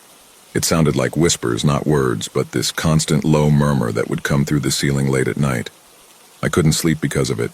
I figured maybe it was just the neighbors upstairs. I'm not crazy, take no drugs, and in no way believe in this sort of thing. So one evening I knocked on their door. The door opened a crack, but no one really said much. I asked if they knew anything about the noise, and they just acted confused, like they couldn't hear me or something. But I could hear it clearly. It's not in my head. The pacing, the whispering. It was getting harder to ignore. This has been a constant frustration for me. I've let the building manager know, and he hasn't done anything about it. It keeps me up. Work has become harder without sleep, and it's not like I can just pack up and move. I've even slept in my car a few times just to get away from it. One night I woke up around 2 a.m. to what sounded like nails scraping across a chalkboard. I couldn't tell where it was coming from exactly, but it was so loud, ear-piercing, I thought my whole apartment might collapse. I got up to bang on the ceiling with a broom, but right when I stood, it stopped. Total silence. Dead air, like I was the only one in the building. I'm tired, and at this point, scared shitless. I didn't know what to think. I was just standing there, now next to my bed, waiting for it to start again, but there was nothing. I finally gave up, praying for the silence to continue. Then there was a knock at my door. It was soft, but it definitely came from the other side. I looked through the peephole, no one was there. I opened the door and the hall was empty. But when I turned back to look at the ceiling, I swear to God, I heard a voice coming from the ceiling. It filled the air around me, thick like a dense fog. "We've been calling to you," it said. I turned to look around, searching for its origin, and standing in the hallway was a figure. Someone, something, but their face wasn't right. It was blurry, like it was out of focus, and it felt like it wasn't even real. I don't know what happened next. I must have panicked because I slammed the door shut and locked it. But that's when the noise started up again. Only this time it was louder, like something was scratching on the walls, moving closer to me. That's when I decided to relate this, to reach out for help, to see if anyone has had similar experiences living in an apartment complex. It can't just be me, this can't be an isolated event. I'm pretty freaked out. I either need to be admitted, or must face the fact that something otherworldly exists.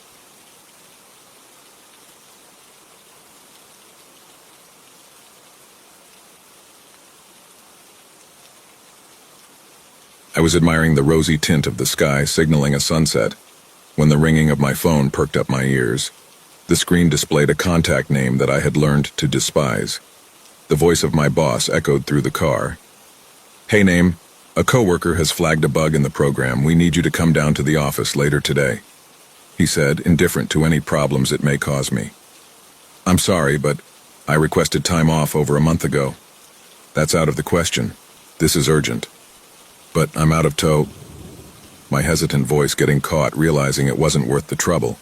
What time? I asked, following a defeated sigh. 6:30 the latest. I glanced at the dashboard clock, 5:24. I was at least 2 hours out from town. A monotone, "I won't be able to make it today," was quickly answered with, "Then I'll see you tomorrow." And with that, my software engineering job had found yet another way to lace my retreat with a bitter conclusion. For some context, I was quite reclusive throughout school, always avoiding conflict whenever possible, which is what led me to stick with the same group of friends. Until high school, that is. I was assigned to a different school than the rest of them, so when the new year rolled around, all I had for company was myself. It stayed that way. That was all to say, when I got my driver's license, I made it a habit of going on lone therapeutic road trips that gave me a much-needed breather from my dingy apartment. With Tim. Tim, you may ask, was my 2008 Honda Accord. After all the trips we'd been on, he had grown to be my best friend. Not like there was much competition. Over time, a faded yellow hue concealed his once sleek white paint. Tim was driving me back from one of these excursions, to a little village. The sun slowly hid itself below the horizon, dimming the surroundings. The mountainous region the village was perched on gradually faded into flat farmland. Most of the route consisted of vacant roads with worn-down signs and bus stops lining the sides, barring a few towns scattered along the way. I was on the outskirts of one of these towns, the presence of cars leaving me feeling ambivalent. I can't even remember what I was doing. The shock of the moment has shrouded my memory. The long drive must have gotten to me, but I got distracted somehow. I was at a semi-busy intersection, no more than a few weathered buildings lying around, when I blatantly ran through a stop sign. The cacophony of a car horn jolted me back to my senses. It instantly brought awareness to every single part of my body. I slammed on the brakes, coming to a screeching halt. A black sedan covered the left side of my vision. We both stopped dead still in our tracks, narrowly preventing me from T-boning it. Its occupants were obscured by thick tinted windows. After the blood rushed through my feet, and a white vignette began to cloud my vision, an almost impulsive belligerence arose in me, dethroning my better judgment. I'm not proud of it, but I honked my horn and let a surge of unmeant insults flow out. Into the safety of my car, of course. I expected to hear a flurry of rage echo back, a much more justified one. But that never happened. It remained motionless. By the time the dust had dispersed, guilt had settled into my stomach and a wave of embarrassment struck me. With that, I drove off, writing it off as a silly mistake and putting it behind me. I noticed a layer of sweat had built up in my shirt. Right before turning the corner, I eyed the rearview mirror. I look back at the intersection and feel my stomach drop a second time when I see the once motionless car clearly veer in my direction, right before being obstructed by a building. My sweat now ran cold as the sensation of tiny needles trying to break out of my skin emerged. The car turned onto my street, clearly giving chase. Their aggressive driving, coupled with the now much more shrill and constant honking, did nothing to quell my haziness. The length of a couple kilometers didn't seem to deter the driver in any way. I tried driving in nonsensical patterns, going in circles, swerving between lanes, and taking turns that would lead me in the opposite direction I was originally driving. Anything that might have given me a sliver of breathing room. But they were always there, just 3 seconds behind my shadow. Their vehicle, every time I looked back, spiked my heart rate. Now firmly outside of town, right before an on-ramp, I pulled over. A high-speed car chase on the highway wasn't something I wanted to risk. Not before at least trying to understand what they wanted. A punch of hesitation hit me, seeing the car pull up behind me, but I suppressed it. The tinted windows were still masking the driver. I got out of the car, my legs crumbling slightly, unprepared to bear my weight. As I was about to let questions fly out my lips, the car door swung open as I heard, "Stay in your fucking car." His appearance has escaped my memory, leaving a dark blank spot where he stood, when digging through the filling cabinets of my mind. But it left me spiraling, my clouded thoughts now a full-on blur. I can't quite explain why, but he triggered a guttural dissatisfaction. I don't know. He just evoked this sinister feeling within me, almost like, despite an anger tugging at his face, I could feel an inner smile creeping through. I remember noticing his fingers were wrapped around some object, trying to hide it behind his back half-heartedly. I didn't really pay it much attention, but in hindsight, it might very well have been a knife. I froze. Then a violent urge overtook me and threw me inside the car. I sat there for a moment, trying to corral my thoughts, but they kept spilling out. My foot slammed on the gas instinctively after sensing footsteps behind my car. They had an echo to them, almost like there were more than one set of feet. This time, I didn't have the courage to look back. It took me a second to realize that my headlights weren't on. I think I might have forgotten what I was even doing before the encounter. I kept on driving, no clear destination in mind, speeding as the passage of time slowly stabilized me. But then I looked back, not because I wasn't hearing anything, but because I was hearing too much. The car horn's cacophony seemed to have been joined by another instrument. My eyes were struck by 4 blinding lights. Another car had begun to follow me. My last sliver of hope withered as I felt the white vignette closing in. At first, I could have chalked this whole thing up to be a maniac's extreme case of road rage, but their increasing numbers had painted much more grim intentions. Calling the cops had come to mind when the chase first began, but the guilt of almost ramming into that car discouraged me. But by now, it seemed like a missed opportunity. I tried to calm my nerves, breathing in what felt like all the air inside the car and letting out a deep sigh. The preceding moment allowing a wave of dread to set in. It didn't manage to help my motor control in any way, leaving my trembling hands fumbling for the phone. 911, what's your emergency? A woman answered. Yeah, a madman's been chasing me for the past my head blanking, not allowing even a rough estimate to arise. I broke off my own thought. He's driving like a lunatic. I don't know what he wants. Please, I need some... Sir, where are you? Cut off my pleading. Oh yes, sorry, I'm at... Forcing an answer out of my mouth, trying to manifest a highway sign. Yes, I'm at... Highway number. We're heading southbound. I think we just passed exit 12. We already have officers in pursuit of a reckless driver in that area. A rush of relief hit me. Someone must have noticed and called the cops. It almost made me forget I was on the call. Then my phone produced a sound. Is it a white Honda Accord? Sir, what type of car is following you? Wait, what? No. I felt my mind cease all operations, rendering me in a state of profound delirium. The world toppled over. I was barely paying attention to the road. When I was about to speak, a truck came barreling down the street straight ahead of me. I swerved to the right, running off the road. A tree was the last thing I saw. I awoke, not knowing how long it had been. A branch smited the windshield and impaled the passenger seat's headrest. A grogginess overran my brain. Glass shards scattered along the dashboard. I got out of the car, my legs crumbling, unprepared to bear my weight. The cold winter night's wind caressed my face, giving me a weird sense of clarity. Vision seemed much more vibrant. Sound was crisper. The world seemed frozen. I was frozen. My vision displayed a car wreck. Tim was totaled. A light shone from the street. It engulfed the scene in a red and blue glow. Then the sound of sirens commenced.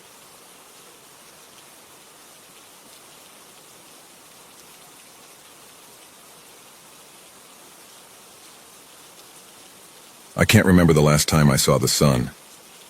I mean, yeah, sure, I could figure it out by looking at my calendar, but that kind of proves my point. For those of you who don't know, in the northern states it gets dark really early in the winter. If it's cloudy, which it always is in the UP in the winter, it can get dark as early as 4 p.m. This is bad enough if you have a normal 9-to-5 job. It's hellish if you work the night shift. I work a 10-hour night shift Monday to Saturday, from 7 p.m. to 5:30 a.m. when you factor in the 30-minute food break in the middle. The factory I work for is basically the only place you can work within a 2-hour radius of my cabin, so I don't have much choice. 60 hours a week is killer, but the overtime is double time and a half instead of the typical time and a half. So we don't usually complain. I'm in my mid-20s, unmarried and no kids, so it's not like anyone is out there missing me. My goal was to save up enough money to move to Marquette so I could finally join the real world. This never happened. Now I'm trapped working the night shift. There are odd things that happen in the dark. When the only light you're used to is LED artificial light, you might start to see things. Nothing too crazy like UFOs or whatever, but small things. A deer just out of range of your headlights that isn't really there. Human faces in the shadows that are cast on the trees by your porch lights. Your vision may begin to feel monochrome outside in the snow. I was used to all of these. What I see in the dark can't be explained by night shift delirium. It was January 7th. It was a Saturday, my last shift of the week. I was driving to work and I hit a deer. As any self-respecting youper would do, I made sure it was dead and threw it in the back of my Chevy. This has happened to me enough to where it doesn't ruin my day. I even had a bumper guard to ensure my safety. That wasn't the weird part. The weird part happened later. After the first 3 hours, it was time for our first 15-minute paid break, and I stepped outside for a quick dart. I went over to check on my deer, and all that was left in the bed of my truck was some fur, a hoof, and a big puddle of blood. I took a drag of my cigarette and thought it was strange. It wasn't impossible that a wolf or a bear dragged it off somewhere.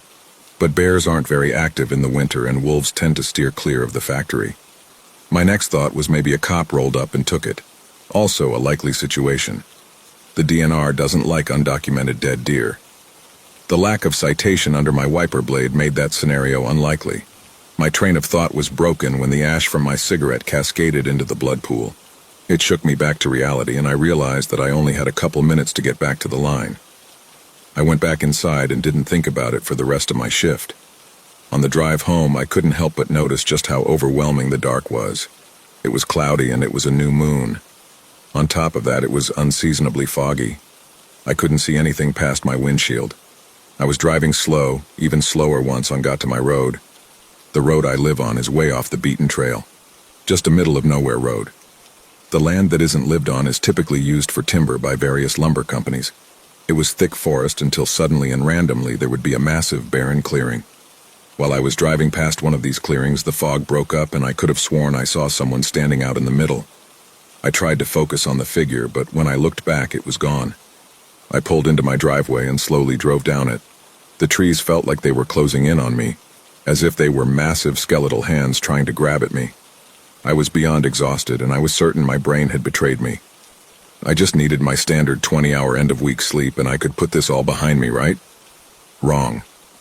When I pulled up beside my door, I looked by my woodshed and saw a dead deer.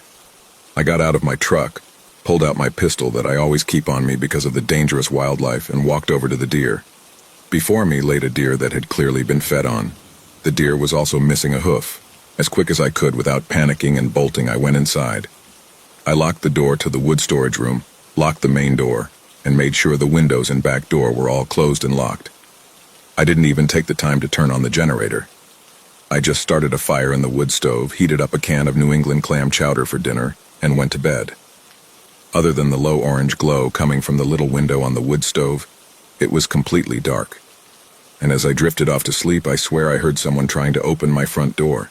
Because of the sleeping pills that I take for sleep, Sunday came and went without a peep. My dreams were haunted with spectral deer and crazed men attacking me. I dreamed that the sun was blotted out and turned to blood. Deer surrounded me and feasted on my flesh. I'm used to having bizarre dreams, but this was new. So specific and so realistic. When I officially woke up, it was 5 p.m. on Sunday evening. I decided that I was going to call in for my Monday evening through Tuesday morning shift. I just was not feeling good. My boss was super understanding, seeing as I've only called in sick 3 times in the 3 years that I've worked there. The reason I decided to call in was because I'd resolved that I was going to get to the bottom of what was happening, and it would be nice to see the sun for once. However, when Monday morning rolled up, the sun was blotted out. The clouds were so thick and gray that it was an ever-present dusk. Although my flesh had yet to feel the sun's loving glow, it was nice to see without the help of artificial light for once. The first place I went was the nearest Dollar General to grab the local paper. I was hoping that maybe I'd be able to glean some info from it.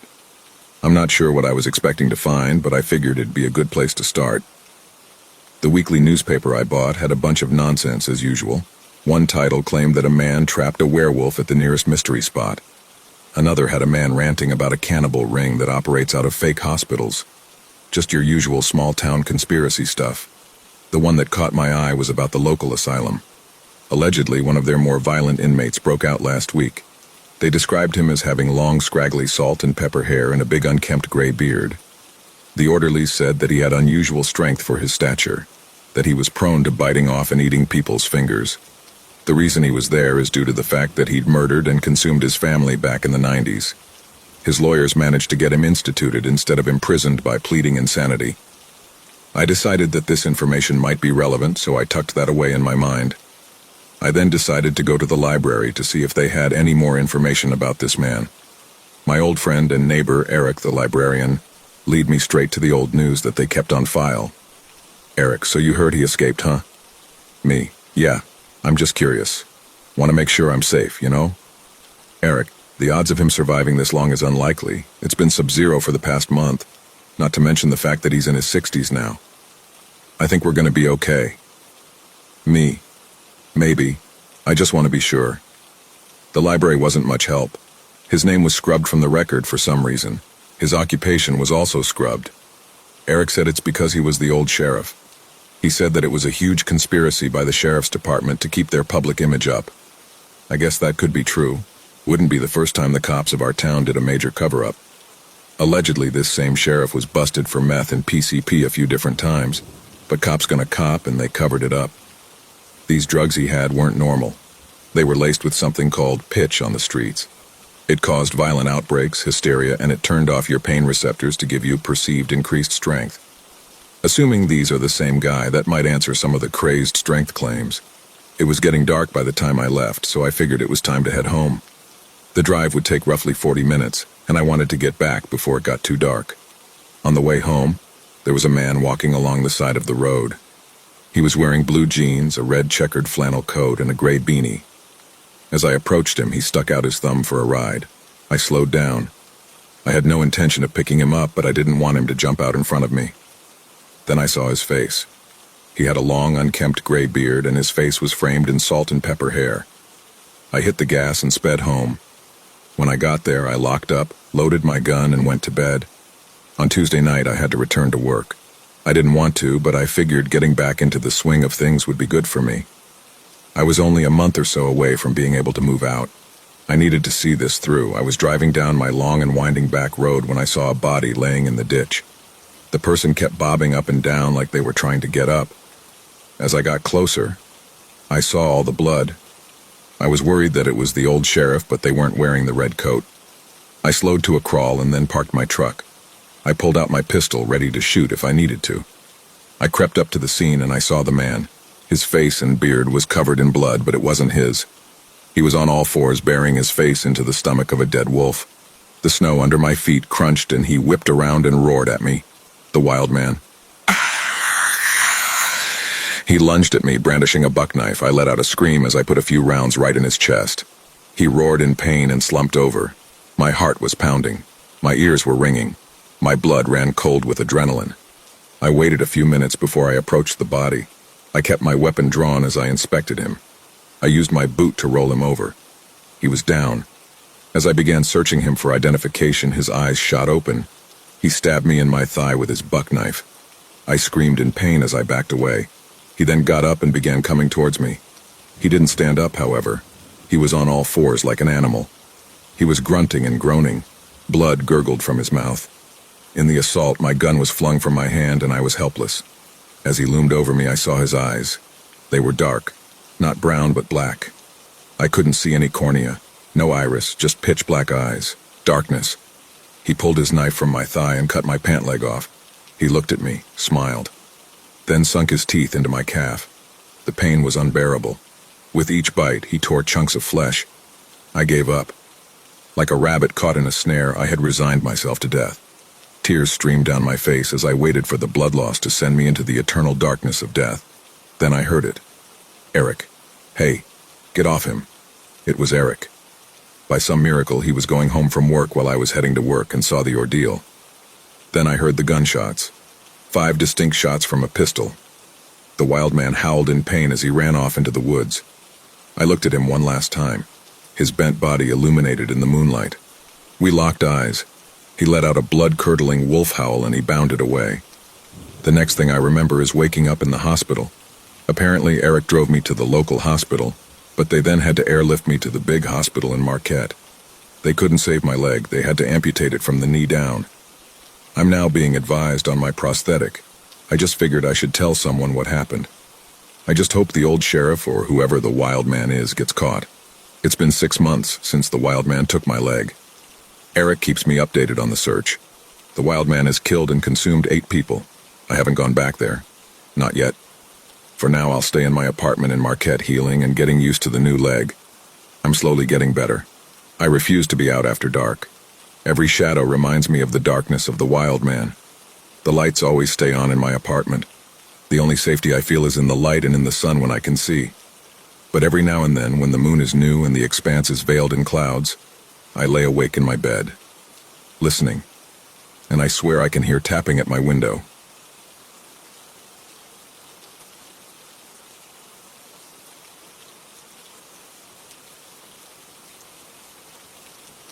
It's 3 a.m. again. I'm lying in bed, staring at the ceiling fan as it spins in endless, lazy circles. The cold air brushes over my clammy skin, but it does nothing to soothe the goosebumps crawling up my arms. I'm drenched in sweat, cold, sticky, and suffocating. The past 3 nights have been the same. I've gone to bed at 9:30 each evening, trying to rest, but sleep refuses to come. It started earlier this week, the night I got the first call. I woke suddenly at 2 a.m., heart pounding. My phone buzzed loudly on the nightstand, its harsh glow filling the dark room. The caller ID read, "Unknown number." Without thinking, I picked it up. Hello?" I croaked, my voice cracking in the stillness. The response was immediate. 8 years at this place and nothing to show for it. The voice was familiar, like an echo bouncing back at me. Before I could react, the call ended. Silence swallowed the room. Confused but too exhausted to think, I dropped the phone back onto the nightstand and fell into a fitful sleep. The next night, the phone rang again, this time at 2:30 a.m. I stared at the glowing screen, heart thudding as dread seeped into my chest. Against my better judgment, I answered. "How could you?" A voice screamed on the other end over and over. I froze. It wasn't just any voice, it was mine. I bolted upright in bed, clutching the phone. "Hello, who is this? What do you want?" I shouted into the receiver, my voice shaking. But the screaming continued. "How could you? How could you? How could you?" The call ended abruptly, leaving me sitting in the dark with the echoes of my own voice ringing in my ears. Desperate for answers, I scoured Reddit, searching for reports of scam calls or pranksters who could mimic someone's voice. But there was nothing. Instead, I fell down a rabbit hole reading about the Night Stalker, Richard Ramirez. His crimes, his victims, things I hadn't thought about in years. When I finally drifted off to sleep, my dreams were dark and tangled, full of shadows that whispered my name. The next morning, I found a sticky note on my front door. It was from my neighbor across the hall. "Enough with the screaming. Some of us have work in the morning. Do it again and I'm calling the cops." I stared at the note, my heart pounding. I hadn't screamed last night. Tonight I went to bed early again, but my thoughts wouldn't let me rest. Memories clawed their way to the surface, sitting in my cubicle at my dead-end job, my boss telling me my position was being terminated due to limited growth. Driving home in tears, screaming at the steering wheel, pulling into my parking space to find an unfamiliar car parked there. Then, nothing. A black void where a memory should be. I woke to the sound of my phone buzzing. The clock read 3:33 a.m. My chest tightened as I picked up the phone, my hand trembling. This time I didn't speak. I just listened.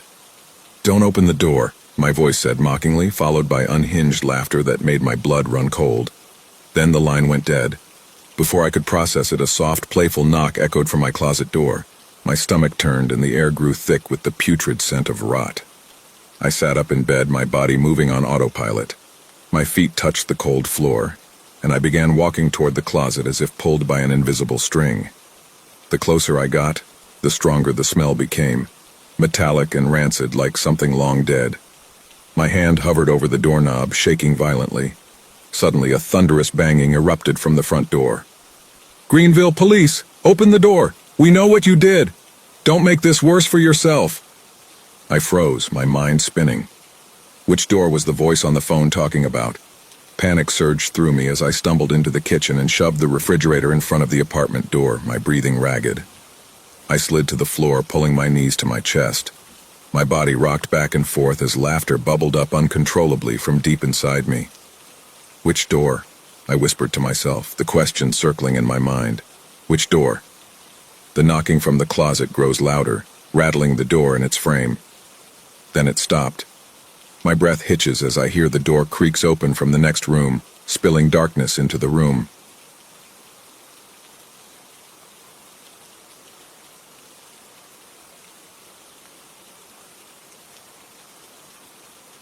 Okay, so I must warn you that you probably shouldn't go looking for this artist on SoundCloud, but also not revealing their name could lead you into a trap.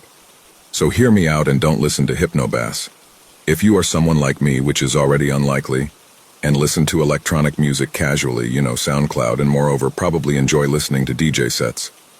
I do that because very often Spotify just doesn't offer good artists, and sometimes just the mixing between tracks, even if they are the same, can result in a different experience every time. So I often listen to music podcasts or DJ sets like UKF because I love those bass drops. Yet I'm very often looking for different artists or sets to get new music experiences. That's when I stumbled upon Hypnobass. They had some lengthy house and dubstep tracks that's just my liking, so I decided to try it out. I work in HR and was doing a worker's last paycheck, which is a pain in the ass. So I decided it was the best way to make up for my brain by feeding it some of the bass it adores. The 2:30 track started with a song by Let's Be Friends, followed by Habstract, so I knew I was in for a great start. At around the 40-minute mark, a song I never heard started, and I checked to see that it was an original by the artist called AXEM. It started pretty good too, and after the first section, the second one started with a long and heavy build-up to a drop. In case you're not familiar with electronic music, a drop is the part of the song where there is a sudden change of rhythm. So deep, profound, and insane that I was expecting to have my brain melt when it finally happened. But as the first beat of the drop hit my ears, I blinked my eyes to find myself in silence and nowhere I've ever seen before. In panic, I looked around and found it was night, and I was inside a car that wasn't mine in front of a storage shed I've never seen before. I searched for my phone in my pockets but didn't find it. I had a feeling that I wasn't inside my own body, like my soul had moved places. But thankfully, as I looked in the rearview mirror, I was still me. I had turned the key halfway on the car to see the dashboard telling me it was 10:15 p.m. 12 hours had passed since I had any recollection of what I was doing. As I moved my hand from the car key, I noticed I had dirt under my nails and scratches in my hands. I jumped out of the car and saw it had hit something on the side by the driver's door. Did I do it? I approached the side of the car and noticed some small red spots in the door handle. And in my shirt, which also wasn't the shirt I was wearing when I was working. My white shoes were also covered in mud and cut grass. What the hell was I doing? I opened the door to the back seat of the car and sat there to try to piece it all together, when a reflection hit my eyes. My phone. It was out of battery, but the back glass reflected the light of a nearby lamppost. Outside was barely lit, but there was no one nearby. The street was probably in one of those industrial areas where companies stock stuff. Most sheds were unmarked, but there was one down the road with the name of a supermarket, and another was a car repair shop. Anyway, there was a charger in the front seat of the car, attached to the cigarette lighter, so I hopped back to the front seat to plug it in and wait to see if I could find any answer. As I'd have to turn the car key to charge the phone, I might as well check if the car works, and it did, and it had some fuel as well. So I sat there with the air conditioning blowing on my face, pondering if I should try to go out of the car and look for someone as well. There was only another car parked about 200 meters of where I was in the entire street. Might as well check the phone first. A few minutes later, the screen lit up and I swiped to unlock the phone. It was even lagging with so many notifications. I checked some of them, but I wasn't going to answer anyone before I arrived home. Jackson, are you coming back to work? You left for lunch early, but I haven't seen you since. Is everything okay? My boss, which was actually very kind and probably worried. Why are you ghosting me? I see you online, why don't you answer me? My absence sparked a different reaction on my girlfriend. Other than that, my mom complained about not checking with her today. Something she insists I do, and a strange text from an unknown number saying, "Thank you." This is the only conversation I opened, but there was only this message. I decided getting home was a priority, so I opened my GPS to find I was 2 cities away from my hometown. What the hell was I doing here? I instantly started driving towards home, but as I crossed that other car on the road, I could see someone staring at the steering wheel, but I dared not interact with them. The amount of nope for this day was already off the charts. When I arrived home 2 hours later, I was no close to understanding what happened during the previous 12 hours of my day. I simply ignored everything I received during the day on my phone. My only clue was the thank you message, but I tried messaging back and got no answer, and calling the number prompted me with a disconnected line message. I abandoned the car I was in about a mile away from home in a dark corner, because if the red spots I was seeing were blood and it was from someone who owned that car. No, I can't believe that even in that state I would have killed anyone. Right? I sure wouldn't. But I wasn't in for the risk. At home I apologized to everyone who messaged me saying I felt bad and went home and slept. What else could I say? I still couldn't wrap my mind around this extremely weird day. I dumped my clothes and even my sneakers. Promised my girlfriend Allie I'd see her the next day after the gym, and she seemed to only half forgive me. But I think she maybe was worried I was cheating on her. She is very jealous. Next morning I went to work by Uber, and as I arrived I talked to my boss trying to get help from her, of all people. Listen, Natalie, I understand what I'm about to ask you is really weird, but can I take a look on yesterday's footage of the office's cameras? I asked. What the hell, Jack? Are you serious? She inquired. Yeah, I know this is super strange, but you know me for 5 years and I trust you. I have no idea what happened yesterday after I left. I confessed, okay, if you say so. She amused me by checking the cameras. I left the building on foot, marching with purpose, but with dead eyes looking straight until I was off the camera. Jack, be honest. Were you on drugs? It's okay if you were just trying, but this isn't you. I'll not hold it against you, just tell me the truth. Her question was warranted. It sure seemed like I was a zombie. Swear to God I wasn't. I was working and then I don't remember anything else. I said, pondering that instead of thinking I was a drug addict now, she would think I'm crazy. Natalie, please, can we keep this between us until I figure this out? Sure, but our company is a family, bullshit aside. You are one of my oldest employees and I'd like to think we are friends. So if anything comes up, talk to me. Thank you, I promise I will. 5 years knowing her, and still she was probably my oldest friend. I was dating Allie for only 4 months. My workday felt strange. Instead of music, I tuned to the local radio because, as far as evidenced by what I saw, I could have robbed a car and ran it over someone. I was already feeling guilty when the news reporter started talking about the car I ditched and was now found. The white Subaru was found still in flames. The owner, Mr. Edward, 67, claims he parked the car close to his house when he last saw it. The absence of local cameras makes it difficult to identify the criminal, but having found the car in flames rises the suspicion of foul play. No evidence could be collected from the now destroyed vehicle. The relief that Mr. Edward was still alive, and there was nothing connecting the event to me, almost helped me forget for a bit that someone set that car on fire and it wasn't me. I pushed myself to try to brush it off and resume my normal, boring life. Whatever caused me to do what I did wouldn't probably be traced to me, and I was not under any control. Hey, can I trust you to be a normal person and go home today? Natalie startled me. It was already 5 p.m. Sure. I giggled somewhat nervously. Please check in. You have my personal number. Sure, but I want to go to the gym first to clear my head, so when I'm off to see Allie, I'll text you, okay? So I went to the gym and tried to work out as usual. Have a normal day. I texted Allie during my training so she knew it was all okay. And I chose Spotify this time. The hormones made me feel way better. Even the song suggestions were fine, and I allowed myself to feel okay for the night. I just needed a quick break from that confusion. I would think about it better next morning. Somehow the booming bass was relaxing. I was curling a weight and got curious about this nice song that was building up. As I raised my phone to check the song name, I started to scream, "Oh, F." But the only came out several hours later, in a room decorated like a hotel with me standing bare feet on a pool of blood. I was listening to Hypnobass, Rivers of Blood, sometime in the past.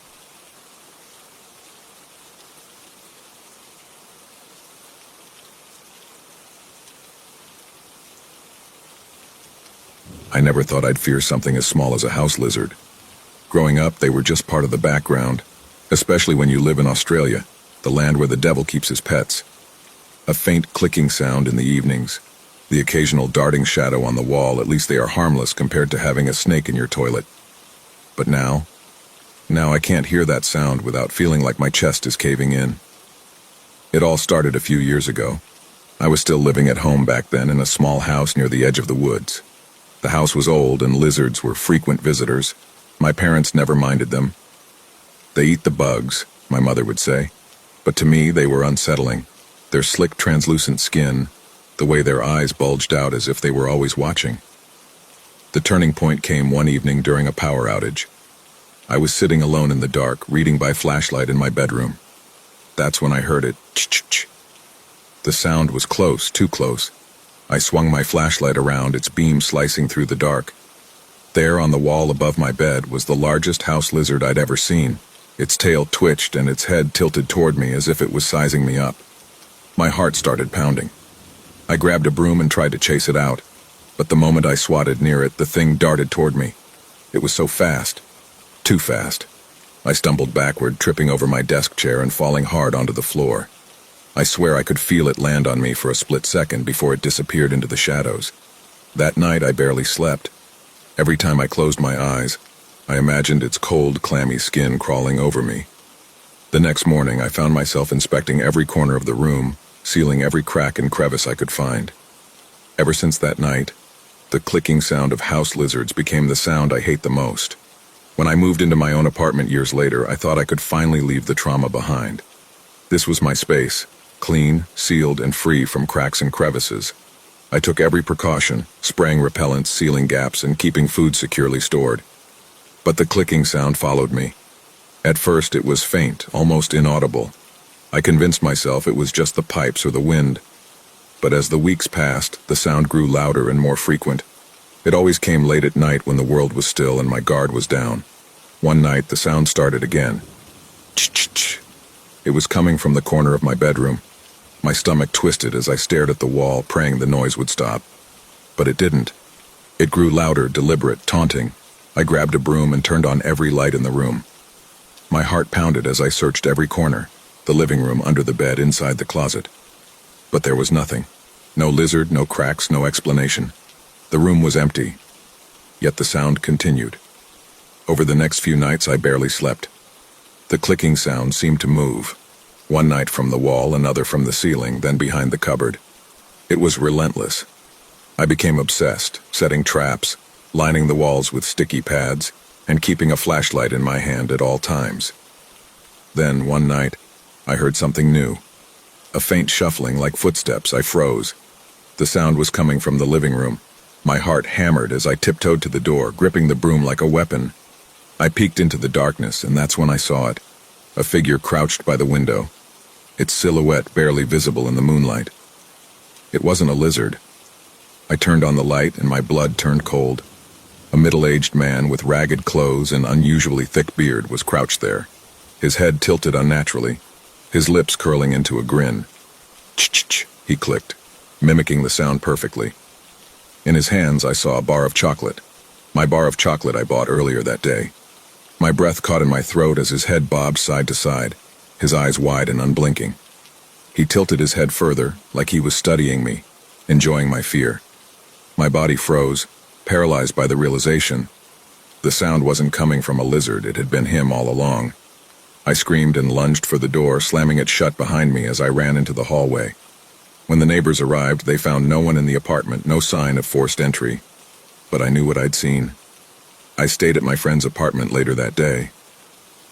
The next morning, I learned the chilling truth.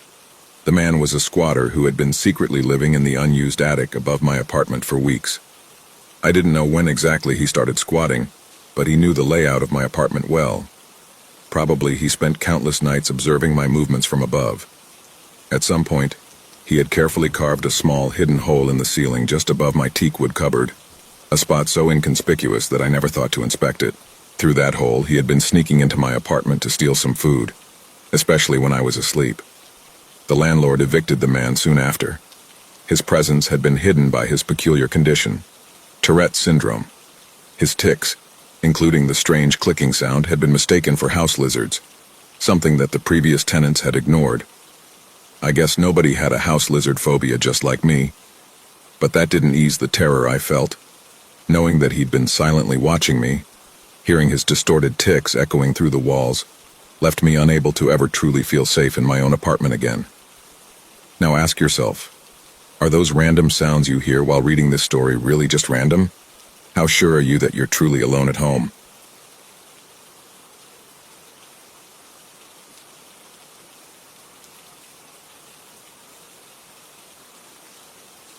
Visiting Athelhampton House was the final thing on my holiday agenda that day, and it being winter, it was already dark by the time I arrived. This suited me just fine, as the warm lamplight bathing the house gave a cozy air to what could otherwise have been an austere, cold-looking facade. I entered the building through an oak and marble hallway and meandered from royal bedrooms to grand dining rooms, following the route laid out in the visitor's pamphlet. I stopped occasionally to snap a photograph or two on my little disposable camera, which were more commonplace at that time. Everything is digital nowadays, of course. No more running out of film or waiting to have your prints developed. I was able to get some good pictures, as the late hour meant that most visitors had already been and gone, and I didn't have to worry about someone blundering into my shot. I had been in the house for about an hour and was thinking to myself that my tour must soon be coming to an end when, as I strolled down a long, empty picture gallery, a room off to the side caught my attention. It was very brightly lit, much more so than I had seen elsewhere, and in the doorway I saw a velvet rope. There had been many of these throughout the house, blocking entrances and elegantly indicating to visitors that some areas were off limits. This one, however, was only hooked up on one side, with the rope trailing aimlessly on the floor. I guessed that a member of staff had perhaps been obliged to pass through and had not yet returned, and I certainly did not really believe that this room was suddenly open to visitors. However, it also meant that I had a pleasing opportunity to have a look into a restricted room, with a good excuse for being there, should I be discovered. I approached the doorway and stepped carefully inside. I'm not really sure what I expected to find. A space in use by the resident family, a hoard of fascinating curiosities, perhaps. However, to my slight disappointment, the room was empty. There was a wooden door in front of me, slightly ajar, and on the wall to my left, another doorway was blocked by an iron grate bolted securely to the stone. I looked at it, puzzled. From markings on the stonework beside the doorway, it seemed as though a normal door had once hung here. Why it had been replaced with this ugly lump of metalwork, I couldn't begin to guess. On the other side of the grate was a short, narrow hallway, also brightly lit and bare. After a short distance, it dropped away down a staircase to who knows where. Servants' quarters, perhaps. A cellar, a dungeon. Did stately homes have dungeons? Probably not. I walked over and peered through the bars, standing on my tiptoes to see if I could see any distance down the stairs. And then I nearly jumped out of my skin when a voice behind me said, "Careful, love." I spun around and saw an elderly lady standing by the door that had been left open. She was dressed in the same blue shirt as other members of staff that I'd seen, and wore a small name tag that introduced her as Margaret. "Oh, I'm sorry," I said, blushing a little. "Am I not supposed to be in here? It's just that... the rope." I gestured a little pathetically towards the doorway and my excuse.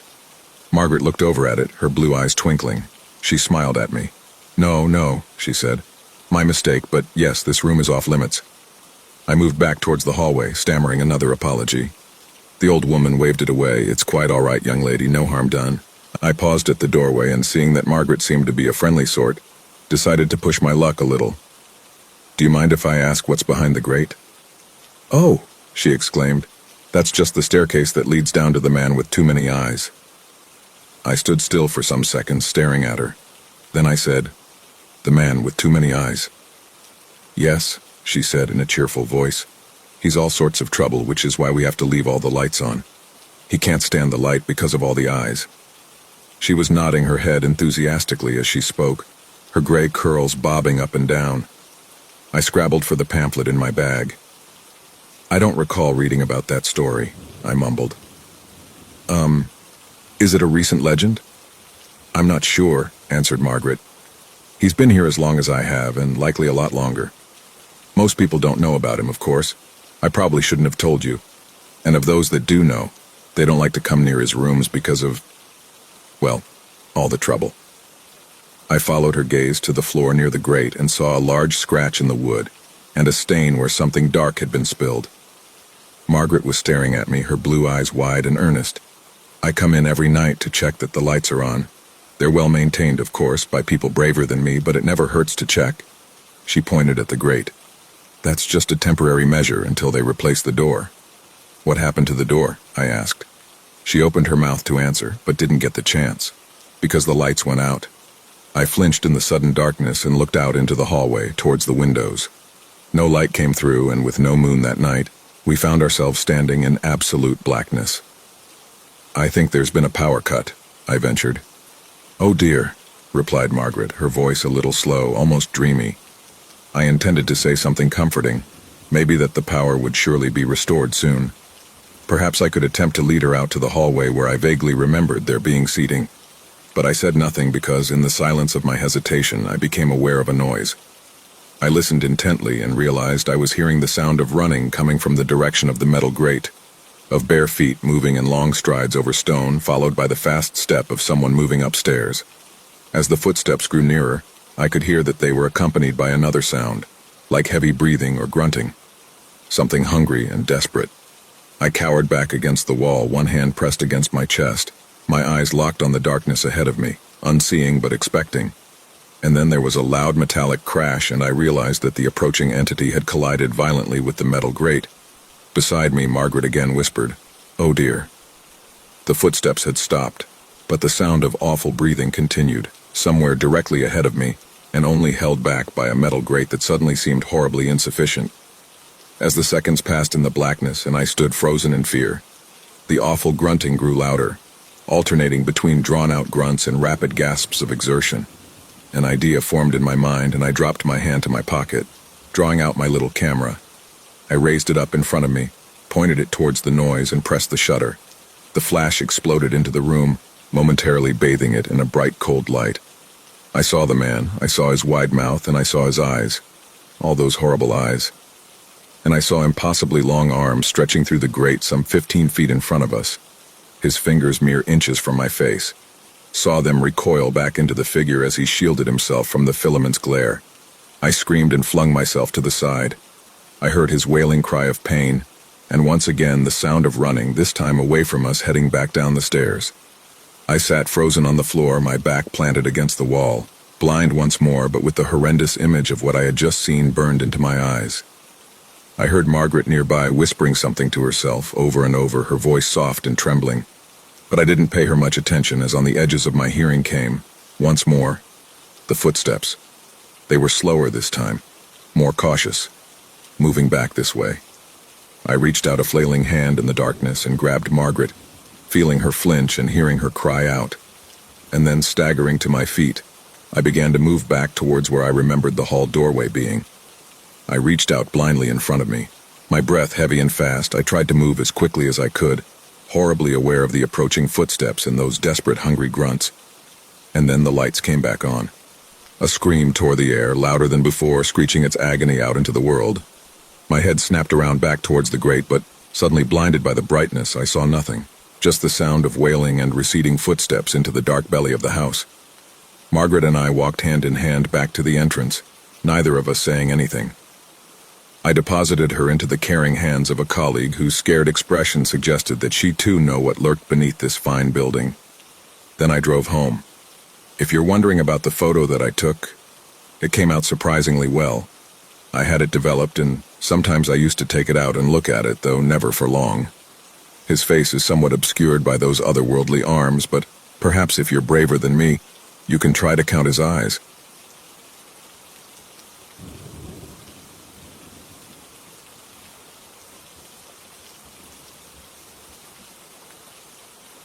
I have learned to live with them by now. It is not much different from how things were before they came. I still have my routine. I still wake up at 6 a.m., and I most certainly still drag my feet to work every morning. All of us do. There is no alternative. When they first arrived, we at least had the decency to fear them. Quiet chatter at the water cooler and careful whispers in the hallway carried our unease.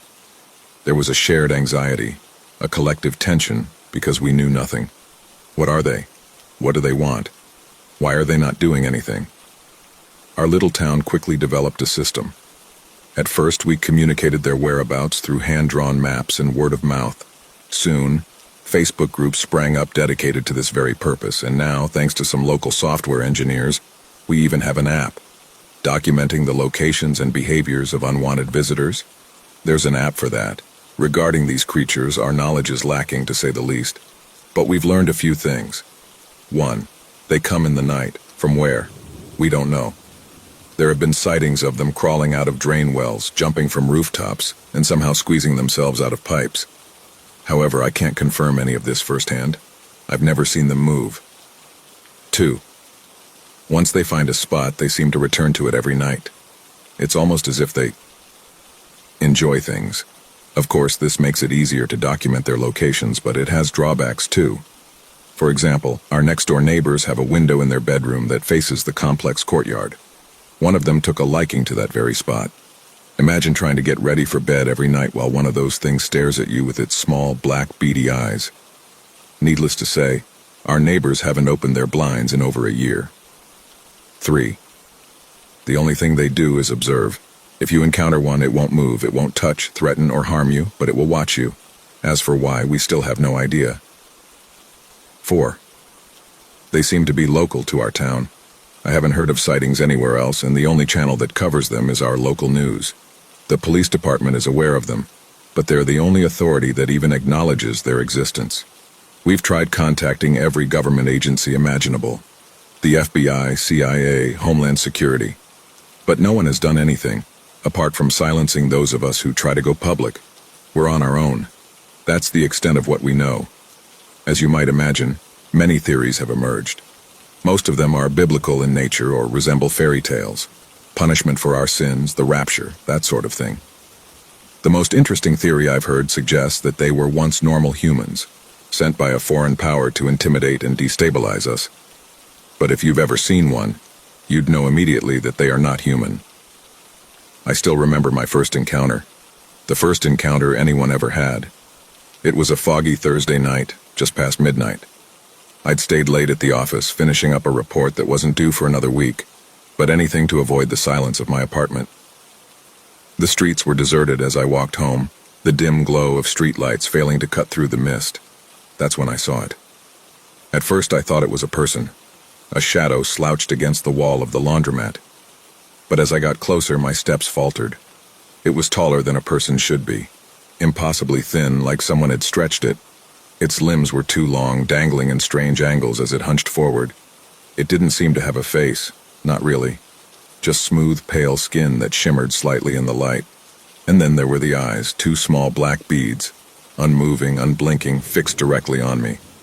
I froze, clutching my bag so tightly my knuckles turned white. It didn't move. It didn't make a sound, it just watched. I tried to tell myself it wasn't real, that I was imagining things, that I was overtired. But the weight of its gaze was undeniable, like a heavy, oppressive presence pressing down on me. My heart thundered in my chest. I took a step backward, then another, its head tilted ever so slightly as if studying me. I couldn't stand it anymore. I turned and bolted, sprinting the rest of the way home without looking back. I slammed my door shut, locked it, and collapsed against it, gasping for breath. That night I didn't sleep. I sat on the couch with all the lights on, waiting for morning. I kept telling myself I wouldn't go outside again. Not alone, not at night. But life has a way of making you adapt. Bills pile up, groceries run low, and work doesn't wait for fear. So I learned to live with them. We all did. Now I see them often. Sometimes on my morning walk to work, standing silently in alleyways or perched on rooftops. Sometimes in the park, leaning against a tree as couples stroll by oblivious. I've even seen one sitting on a swing in the children's playground, its long legs folded awkwardly, the chains creaking softly under its weight. But it's not just their presence that unnerves me. It's the feeling that they know something we don't, that their endless watching isn't idle curiosity, but something deliberate. Something calculated. Sometimes I wonder if we'll ever know what they want, or if we're better off not knowing at all.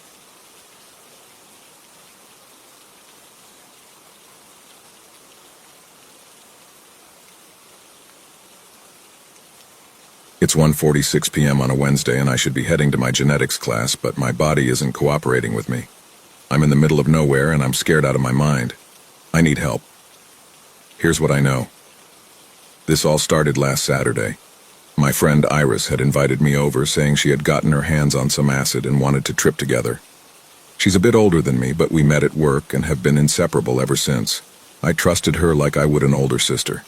I had a pretty sheltered childhood and hadn't ever drank or done drugs. An ex introduced me to weed, and besides 1 week trip on shrooms, that was the extent of my experience. I'd heard stories from Iris about past acid trips and wanted to try it out, so she said she would see if she could find tabs for us to take. What a mistake. When I got to her place, there was already someone else parked in the driveway. Her boyfriend, Jesse, sold weed as a side gig, usually to our coworkers, so it wasn't a typical. I let myself in and she greeted me with a squeal. "Took you long enough. Jesse's in the garage with Tom. He's got some good shit. Really pure." "Have you met Tom?" she asked. "I don't think so. Wait, is he the chemist friend?" They had mentioned him before. Tom was a childhood friend of Jesse's and on track to get his PhD in chemistry. His research was on psychedelics. The dots were starting to connect.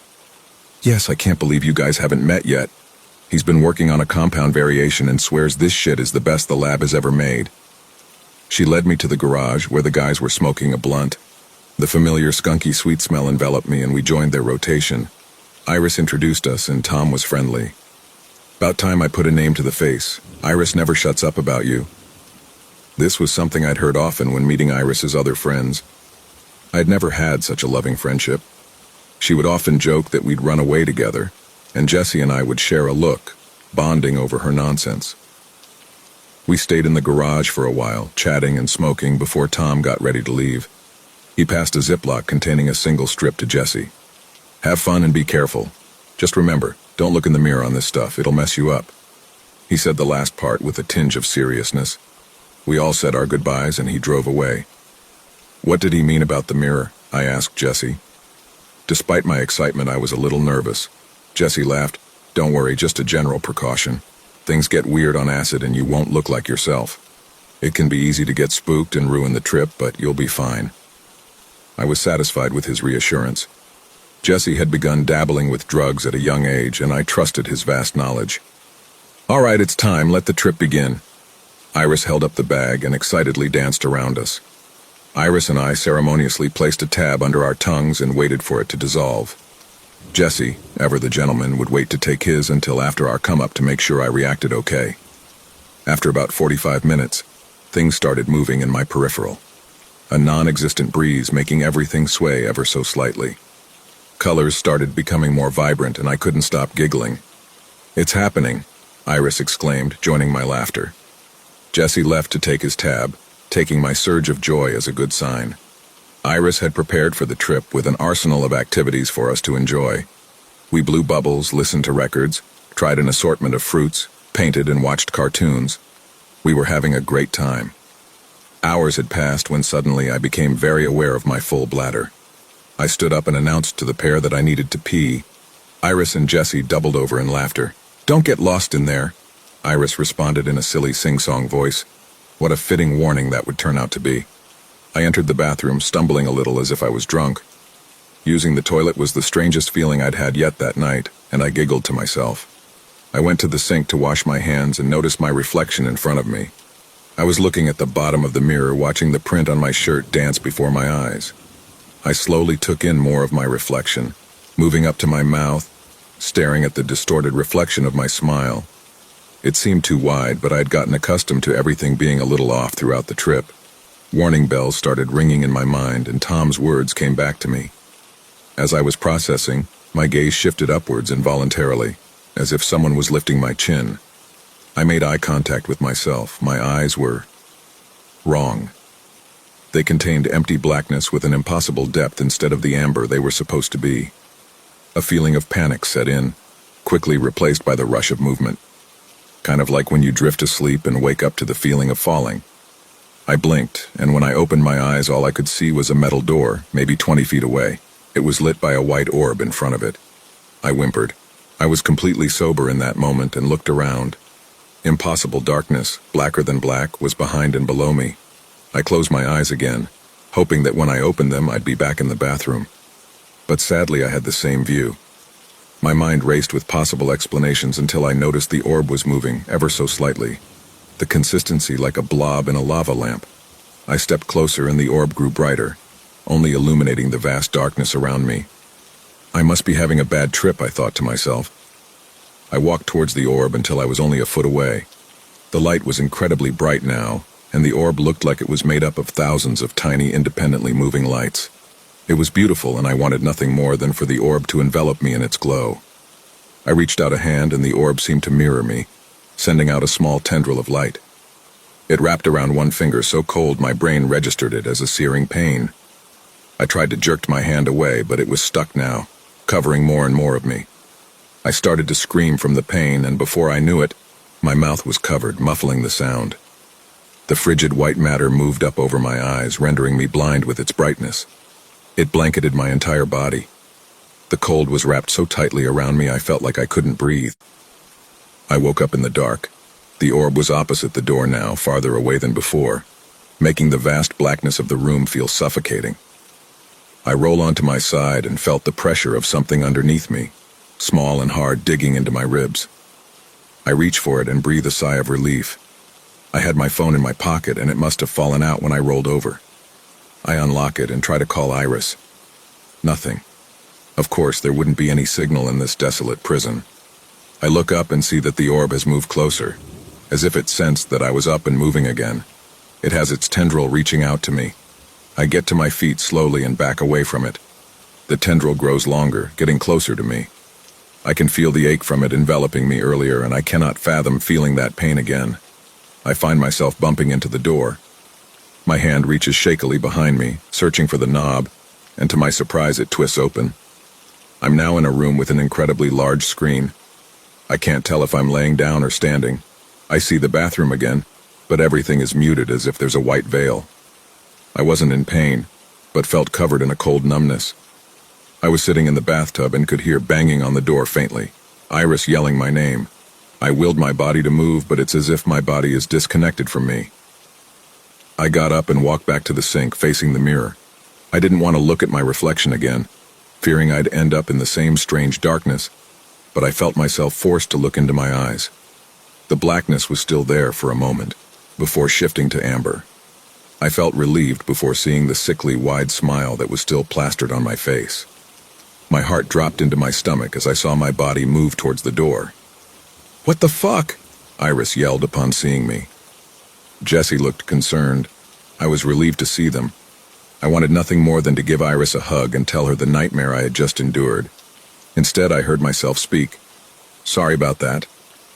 It was my voice, but it sounded almost mechanical, void of any emotion. My body left the bathroom. "Did you fall into the toilet or something? We've been knocking forever." Iris's voice a mix of worry and anger. "I think I'm going to call it a night," I heard myself say. "What, no? You probably shouldn't drive right now," Jessie started. "It's okay, I'm fine." I tried to scream to stop myself from moving farther away from my friends, but nothing happened. I was trapped in this new room with no way of communicating. I was walking towards their door when the screen went back. I couldn't see anything around me, completely blind with the absence of light from the screen. I was still able to move my arms and patted my pockets. My phone was still with me. I opened it again to look at my settings. No Wi-Fi, cellular data, or phone signal still. But then a notification pops up, Reddit suggesting a post I should check out. I don't understand how this was able to come through, but I click on it and open the app. I start typing out what's happened to me. The screen turns back on and I'm in my apartment. I stand in my kitchen. I will myself to rub my eyes and make my veiled vision clearer, but my arm doesn't move. I have no control over what's happening on screen. I see myself approaching my front door. The clock in my living room shows that it's 1:07 p.m., Wednesday, November 29th, 2023. What felt like just a few minutes on my phone has actually been 4 days. My hand grabs my keys and continues out the door. I have a briefcase in my other hand. I've never owned a briefcase in my life. I get into my car and start driving. I leave my small college town in a direction I've never traveled. Highway turns into back roads, then gravel roads. The car stops. There's nothing around indicating where I am, just endless forest on both sides of the road. My dashboard reads 1:46 p.m. My body exits the car, walking towards the tree line, briefcase in hand. I should be heading to my genetics class. I give anything to hear the boring drone of my professor's lecture right now. I'm so scared. If you're reading this, it means somehow my post has gotten through. Please help me.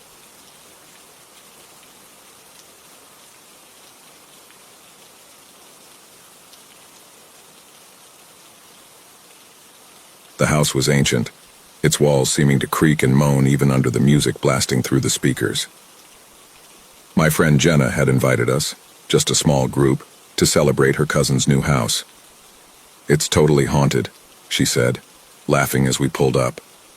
The house loomed like a shadow in the night, its Victorian spires reaching toward the full moon. I laughed too, but uneasily. Inside, the vibe was perfect for a party.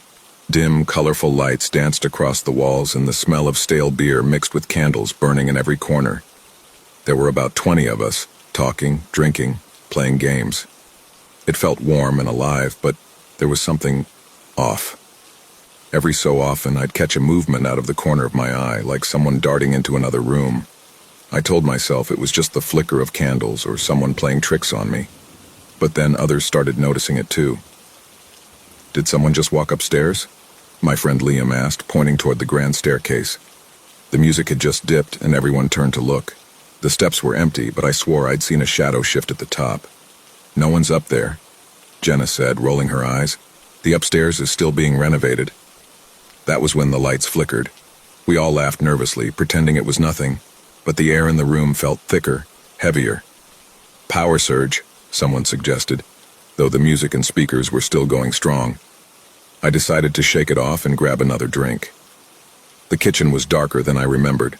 The single light above the island buzzed faintly, and the shadows in the corners seemed deeper, like they might swallow the edges of the room. I grabbed a beer from the counter and turned to head back to the living room when I heard a whisper. "Help me." It was faint, like the echo of someone speaking in another room. I froze, my heart racing, but when I looked around, no one was there. Just as I turned to leave, a cabinet door swung open on its own, slamming against the wall so hard it made me jump. My beer slipped out of my hand, shattering on the floor. I screamed, and suddenly Liam was there, grabbing my arm. "What happened?" "The cabinet," I stammered, pointing. "It just—" We both stopped as we heard a loud crash from upstairs. This time, everyone in the house heard it. "Okay, seriously, what the hell is going on?" Jenna said, marching to the foot of the stairs. "If this is some kind of prank—" The lights flickered again, and when they came back on, a figure was standing at the top of the stairs. It wasn't one of us. It was tall, unnaturally thin, and draped in something black that shifted like smoke. Its head cocked to the side as though it were studying us, and even from across the room I could see its eyes, empty pits of darkness that seemed to pull the light out of the room. Jenna screamed. Someone yelled, "Run!" Chaos erupted. People shoved past each other, trying to get to the front door. I grabbed Liam's arm, pulling him with me as the figure began to descend the stairs. It didn't move like a person. Its limbs jerked unnaturally, as though it were being controlled by invisible strings. We barely made it outside before the door slammed shut behind us. A few of us stood in the yard, gasping for breath, while others piled into their cars and sped off. Jenna's cousin came out of nowhere, asking what had happened, but none of us could explain it. When Jenna told him about the figure on the stairs, he went pale. "The previous owners," he started, then stopped, swallowing hard. "They said the house wasn't safe, but I thought they just meant the renovations." I didn't sleep that night. None of us did. Jenna tried to laugh it off the next day, saying it was probably just a trick of the lights or someone in a costume, but I knew better. I still see those eyes sometimes, in the dark corners of my room, and I know it wasn't finished with us.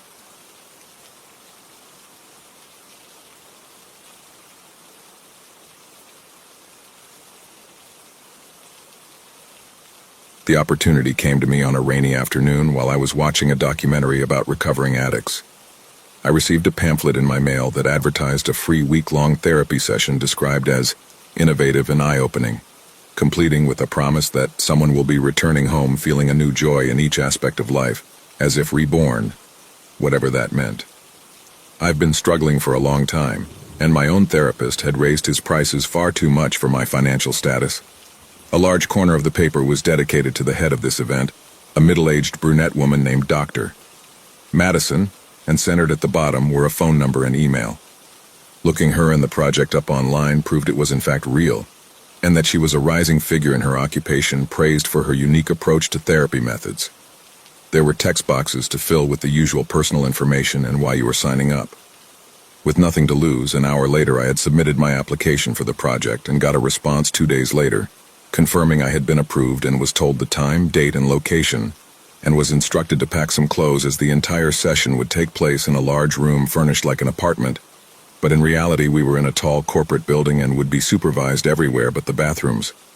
If nothing else, This made me feel safer about having to live with total strangers for a week. I arrived by bus at the building, which was a 5-minute walk from the stop I got off at, where 4 others were already gathered in a circle having a lively chat, all of them neatly dressed. And I instantly recognized Dr. Madison, dressed in a gray suit with hair reaching her shoulders. The other 3 I assumed being my soon-to-be roommates. A young and beautiful girl with short dark hair dressed considerably more casual than the rest of them. An older woman with visible wrinkles across her face and gray hair tied in a bun. And a rather tall, well-built man whose face muscles seemed to have forgotten how to smile. When I approached them and introduced myself, Dr. Madison welcomed me and gave me a few moments to meet the other participants of the session. The young girl was named Maria, and she gave me a shy smile as I shook her hand. The old lady was much quieter and reserved and only spoke that her name was Amanda, and the man named Ajay already looked like he did not like me. I already made a mental note that all of us obviously had a reason to be here, except for Maria, whose cheery demeanor was not what I expected to see in anyone signing up for experimental therapy. Dr. Madison walked in front of us and ran over the superficial details of the project once more, asking each of us to confirm our participation just as a formality, which I thought was obvious, considering we'd already gone far enough as to show up. We entered an elevator that brought us up to the 4th floor, and she showed us to our apartment, which was actually a surprisingly wide room turned into a 4-room apartment with 2 bedrooms, a bathroom, and a living room with the kitchen at the other end. It was surprisingly well furnished, and each of us thanked her for having us. After exchanging those pleasantries, she told us more about the session. Amanda and Maria, you will be sharing that bedroom, and Ajay and Carlos the other one. You have unlimited access to television, books, music, and whatever else you see in this room. You'll be given food 3 times a day, but do not hesitate to press this button by the door to call for us should you need anything else. Every 2 days, the 5 of us will be holding an evaluation, and by then we expect you to have already gotten to know each other enough to share details about your personal lives, be they small or significant. We hope that you enjoy your stay, and I'm very excited to be seeing you soon. Half an hour later, each of us had unpacked and made themselves comfortable in their respective bedrooms. I have to admit that Ajay was not one to talk much, and when he did, I could almost feel how irritated he was that I was trying to get him into a conversation. But in the end, those were Dr. Madison's instructions, and that's why all of us were here. If he didn't want to make an effort, I wasn't going to force him and was just going to turn to Maria or Amanda. Our first proper conversation was during lunch. The staff team brought various meals with and without meat, and careful to make sure that a variety of options was present for any potential allergies. It was impressive to say the least. I thought about how expensive all of this must have been for them, and what they had to get from offering it for free, but it was experimental, I guess. Everyone opened with sharing what they do for work. Maria was a waitress in one of the bigger restaurants in the city, a job she started so she could pay her tuition at university, though she didn't mention what she was studying. Amanda, though retired, ran a large charity I'd heard of, the aim of which was to help the disabled, and Ajay was a police officer, a real shocker, that one. I was the last to speak, telling them I work as a nurse in the private hospital at the edge of town. While we were at the table, I made a few mental notes about each of the 3, like how Maria would always smile and look away when I spoke to her, how Ajay was listening more than talking, and how Amanda's hands trembled while trying to bring the spoonful of soup to her mouth. I was worried what they might have seen of me already, and how bad it might just get in the coming days. That evening, the 4 of us collectively decided to enjoy some snacks after dinner in front of the TV and watch a game show.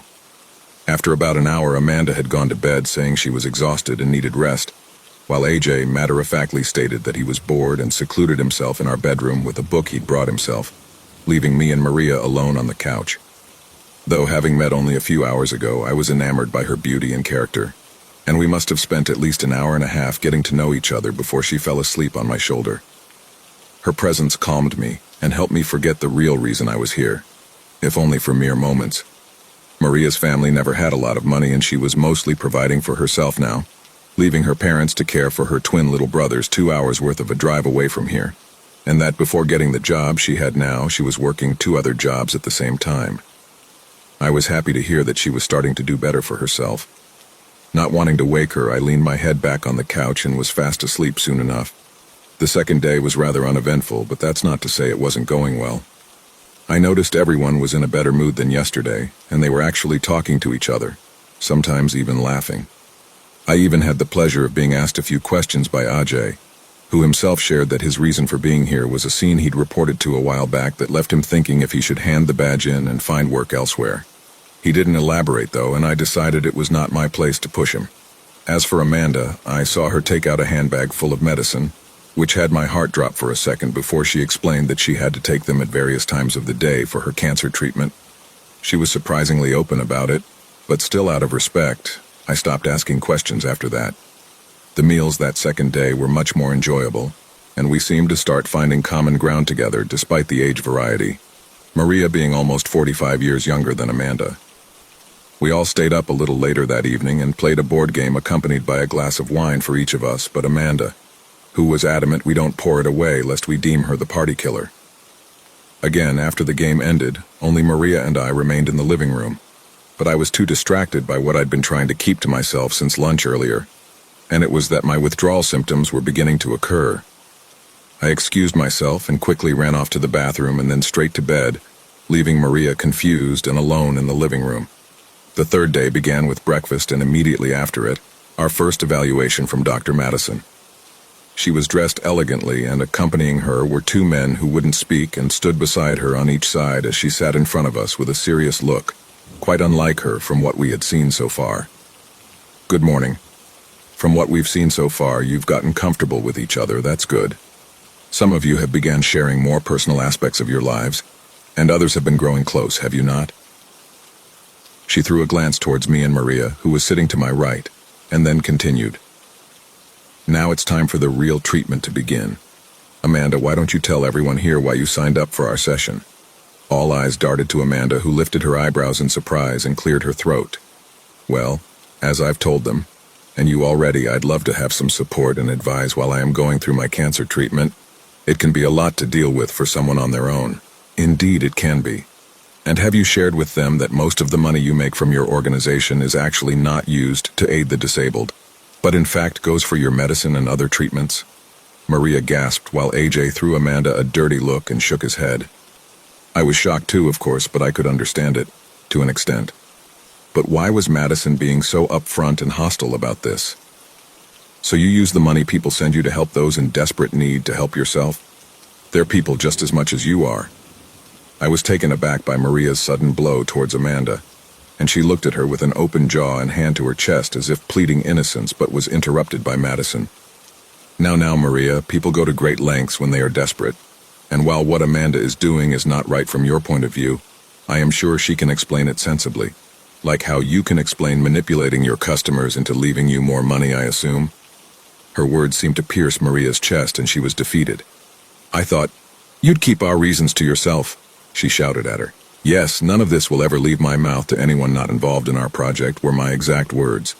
"Confidentiality is a given between us and our patients, which all four of you are. Think about it as a version of exposure therapy. Like I said, facing your fears and regrets is one of the first steps to overcoming them, just like you with your opioid addiction, Carlos." My newborn fear had almost instantly come to be as Madison revealed in front of everyone in the room my biggest secret, and I was met with repulsed glances from Amanda, Maria, and Ajay. I had nothing to say and lowered my head. "Is that why you've been pacing around and shaking like a damn junkie, Carlos? You're sick, man." Ajay joined in, verbalizing what I assumed to be the thoughts of everyone else. I didn't find the courage to defend myself because the word he used was exactly how I'd feared I would be perceived. Aggression is not an effective way to deal with any type of trauma, AJ. The last time you resorted to it, the man you were supposed to save died before the ambulance could arrive, remember? Before Madison could even finish talking, AJ shot up and sent the chair back, slamming his hands on the table on his way up. "You don't know what you're talking about, you bitch. Get me the hell out of this place right now. I'm done." He started making his way to the door and was interrupted by one of the men who placed a hand on his chest and pushed him back. "I'm afraid I can't let you or anyone else leave, AJ. You've agreed to staying the entire course of the session and you have 4 days left to go. 5 if you include today." As Ajay tried to push the man away and leave the room himself, he was immediately apprehended by him and thrown into the table, pushing it away and falling on the floor, all three of us jumping back and gasping in response. "You can't do this, woman. Let us out now," Amanda ordered in as demanding of a tone as her voice could bring itself to. but she was met with the same condescending retort from Dr. Madison, who stood up and brought the chair she was sitting on back under the table. During this time, my eyes trailed to the other man still by her side, who'd put a hand behind his back and was looking towards Ajay's direction. Like I said, you've agreed to participate until the end of our session. I simply cannot let you leave, even more so when you take into consideration that the results from it will help us learn more about our psychological nature. So this is just some damn experiment, isn't it? Not even a smudge of therapy to be found here, is that it? We're just your little lab rats. I was livid, and wanted out as much as the rest of them did, if not more. You may find this very therapeutic in the end, Carlos, if you reach the end. Had she just said if? Before I could pressure her further on what she meant, the entire room, including Dr. Madison, was shocked when Ajay grabbed the man who tackled him and threw him onto the ground when he knelt down to help him back up, punching him and pinning his neck to the floor with his elbow. He seemed to be applying pressure, because instantly after the guard began kicking wildly and trying to free himself of his hold. You don't get to decide shit, Madison. I instinctively pushed Amanda and Maria behind me, who were each yelling words I couldn't make out through the rush of adrenaline that had swept over me like a wave. Get us out of here unless... A loud shot rung out and forced everyone on their knees. AJ let out a pained yell and dropped on the floor. The guard he'd kept down, taking several deep breaths before getting up and kicking the policeman in the ribs, causing another yelp and making him curl up into a ball even further. I looked towards Madison and the other man, who was still keeping his pistol aimed at the injured AJ. She cleared her throat and readjusted herself, pulling on her coat. Acts like these are only going to get you into legal trouble at the end of the session. Don't waste your breaths threatening with lawyers or whatever else you think of. Everything here is government approved. Her gaze turned to the three of us. Your friend will be checked by medical professionals before we bring him back to you, assuming he doesn't cause any more trouble. AJ was forcefully lifted up by Madison's other guard and basically thrown outside the room, followed by the other two as she spoke once more before the door shut, leaving three terrified people of what might come next. I wish you a pleasant day.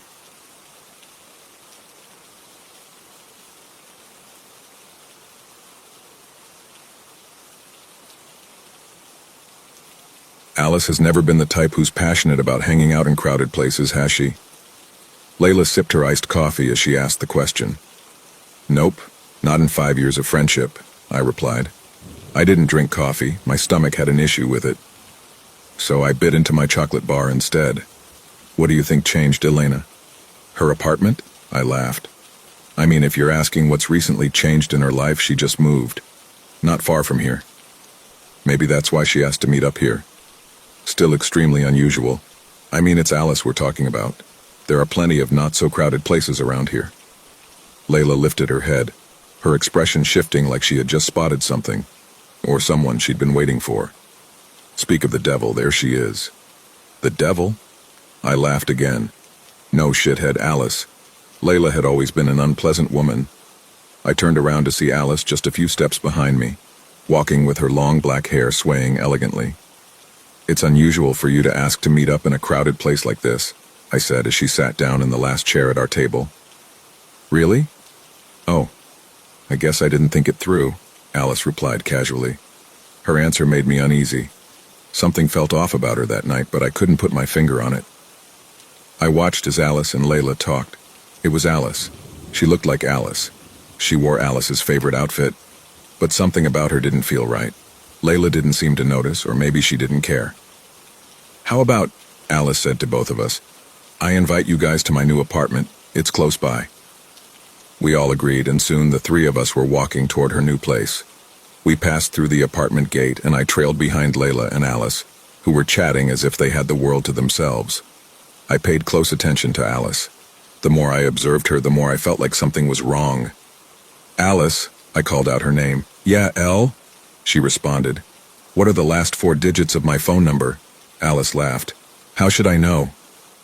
It's your number, Elle. I have it saved, but I don't remember it off the top of my head. Weird. The last 4 digits of my number were her birth date and month. A long-standing inside joke between us. She used to remember it effortlessly. Here we are, Alice said proudly. Alice showed us her living room. It was stylish and cozy, with a single bedroom. What does the bedroom look like? Layla asked, moving toward it. The electrical system is broken. Alice explained, opening the bedroom door and flipping the light switch. "I'll get it fixed first thing tomorrow." The light didn't turn on, just as she said. When they returned to the living room, my eyes caught something on the ceiling. It was dark inside, but with the help of the light from outside, I could see that the bulb in her bedroom wasn't installed. So it wasn't the electrical system. When I turned to close the door, I noticed something hanging at the bottom of the closet door. It looked like long, dark fabric. My gut told me to check it out. When Layla and Alice weren't paying attention, I slipped back into the bedroom. Kneeling down, I touched the fabric.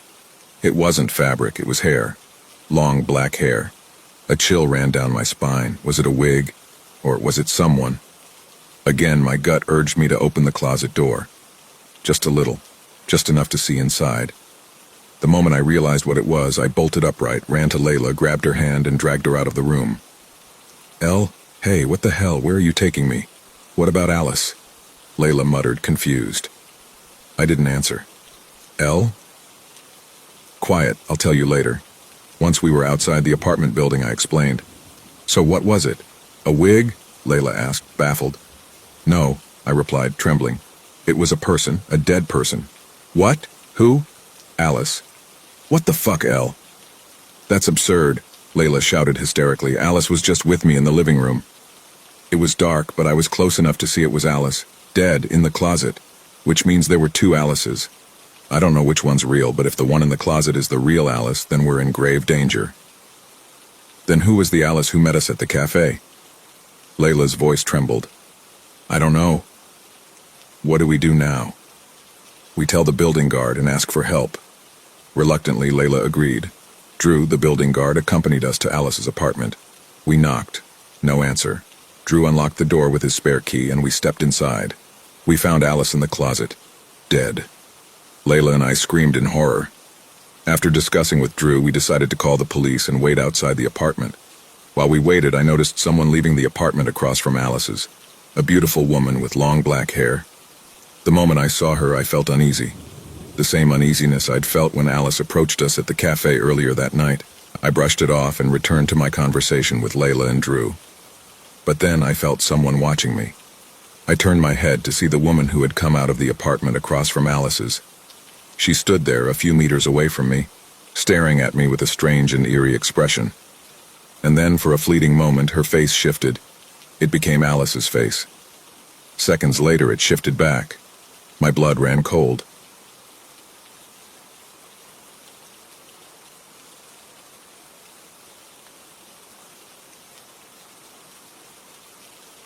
I don't know how long it had been going on, but last week I noticed something unsettling. A crow watching me from the shadows of a tree. Its presence struck me like a knife. At first I only spotted it because of its eyes, piercing faintly in the dark. It was hidden so perfectly among the branches, cloaked in shadow, that even after noticing it, I doubted myself. Was it really a crow? Its feathers weren't just black, they were very dark. The darkest black I've ever seen on a living thing. It didn't move, didn't caw, didn't flinch, not even when I shouted, clapped, or waved my arms. It was deathly silent. Its eyes were locked onto mine, cold and unblinking. I stood there, unnerved, trying to shake the feeling that those eyes weren't normal. They looked dead.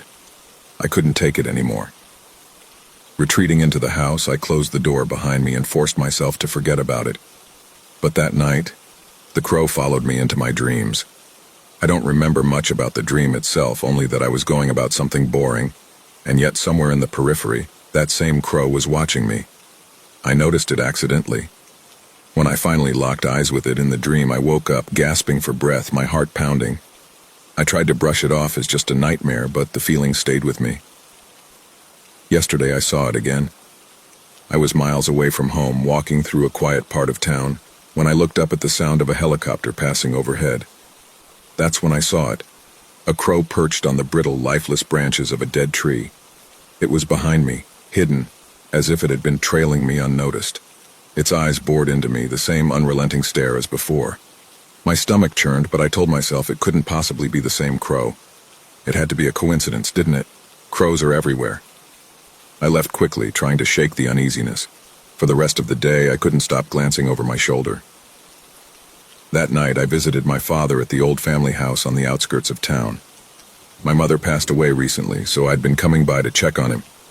The house always felt hollow without her, but that night, it was weirdly quiet. Around midnight, as I was drifting to sleep, I heard a faint, scratching sound at the window. It was subtle at first, like something brushing against the glass. My chest tightened as I crept toward the window, pulling the curtain aside. Nothing was there.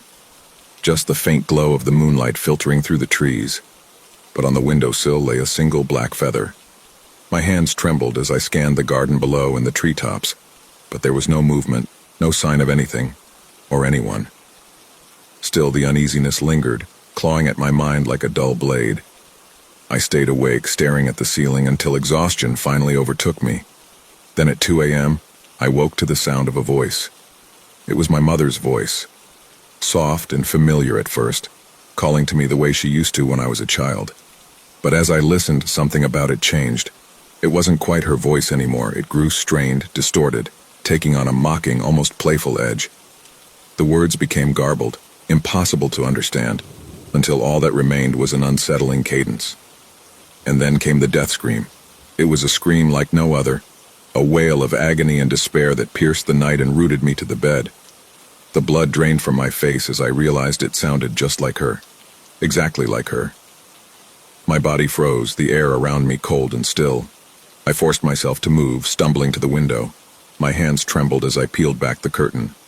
The garden below was silent, bathed in a pale, silvery light. But the moon was strange, tinged with a very light red, but it looked sinister. My eyes scanned the tree line, hoping that I don't find anything. That's when I saw it. High above the tallest tree in the garden sat the crow, perched on a brittle branch that swayed unnaturally in the still air. Its silhouette was darker than the void surrounding it, blending seamlessly with the night. And its eyes, they were still fixed on me. They glowed faintly like burning coals and seemed to hold a twisted kind of knowing. Its beak tilted upward slightly, almost as if it were smiling.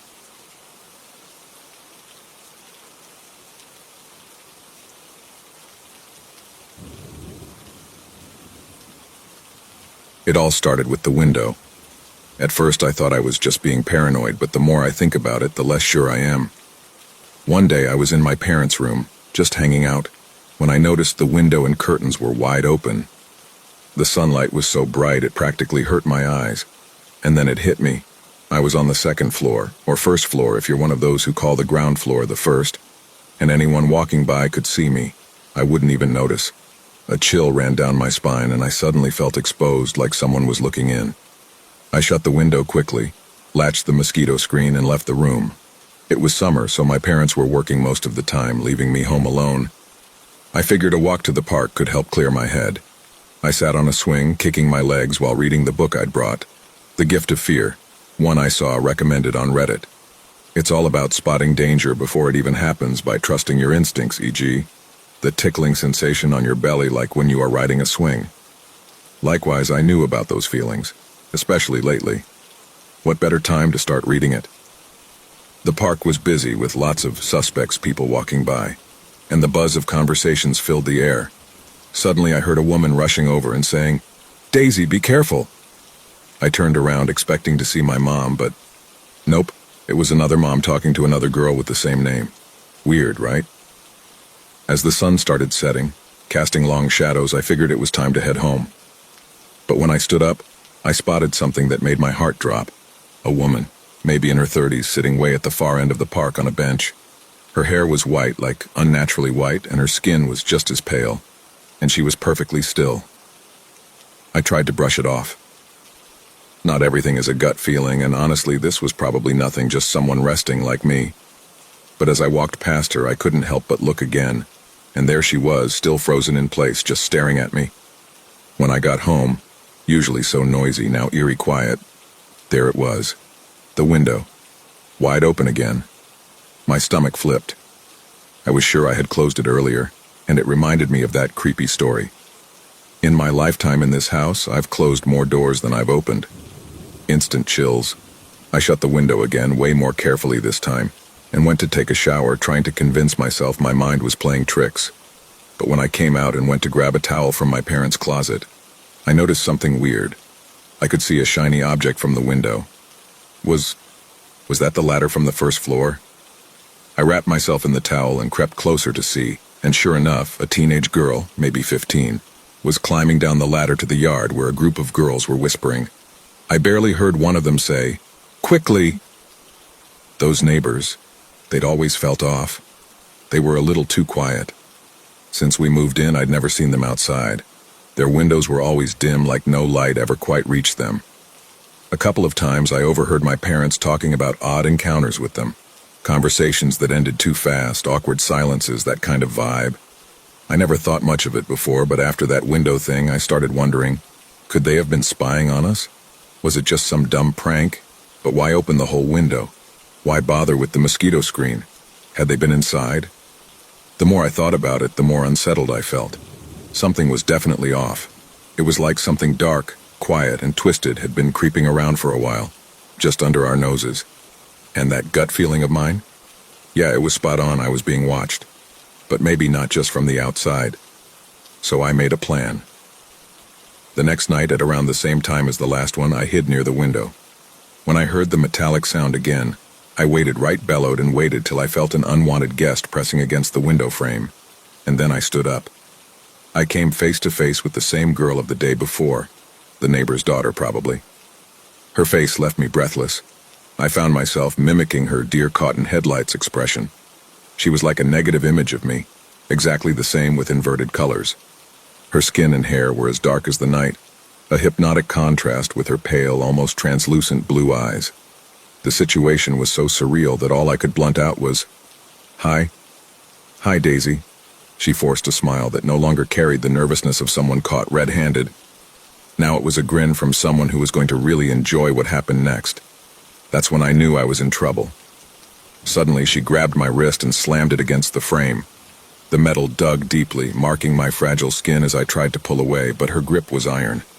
Her unblinking pale eyes brimmed with a fury that felt far too vast for her young face. "So you like throwing your trash in our bins, huh?" she hissed. Her question was so utterly absurd it made me dizzy, as though the world itself had tilted. "I counted 6 bags," she continued. "So why don't we hang them here on your window?" Before I could process it, she pulled out bags from behind her and began hanging them on the windowsill. The plastic sound cut through the beeping in my ears. 1 bag, 2, 3. The rancid stench was the worst I'd ever smelled in my life. "It wasn't me, please, look at me," I gasped. "I'm only a few years older than you. I never take out the trash, blame my parents, but not me." It was true, but she wasn't listening. Her eyes were empty, as if she were lost in some kind of trance. With one final, almost mechanical movement, she finished hanging the last bag, its contents spilling slightly over the edge of the sill. She leaned back to admire her work and, for a second, loosened her grip on my wrist. That second was enough. I pulled my arm away and staggered back, my mind a whirlwind of confusion and fear. I couldn't move fast enough. I ran. I screamed for my dad. Luckily, it was his day off. I blurted out everything. He didn't hesitate. He marched straight to their house. "Shit," I heard the girl mutter from the window, followed by quick footsteps. Her voice carried the same nervousness she had when I first surprised her. I hurried to look. Behind the glass, I saw her shouting to the same group of girls, "Someone stop him, it's almost midnight." I saw my dad was greeted by an old woman in a wheelchair who came out of the house. Her twisted frame and hunched shoulders made my skin crawl. Suddenly, I felt an overwhelming urge to stop my dad, so I ran downstairs. But to my horror, it was too late.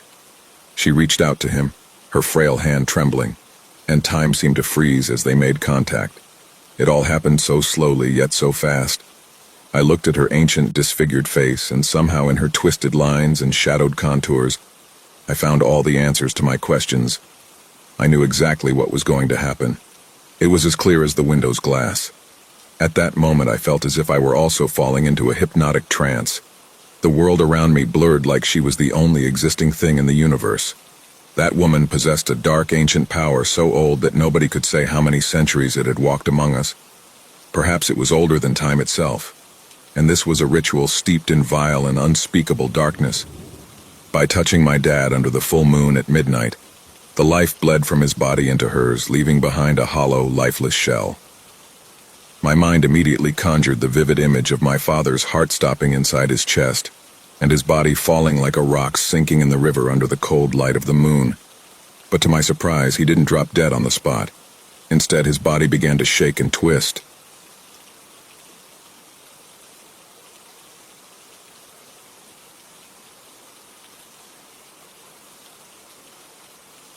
The house was a steal.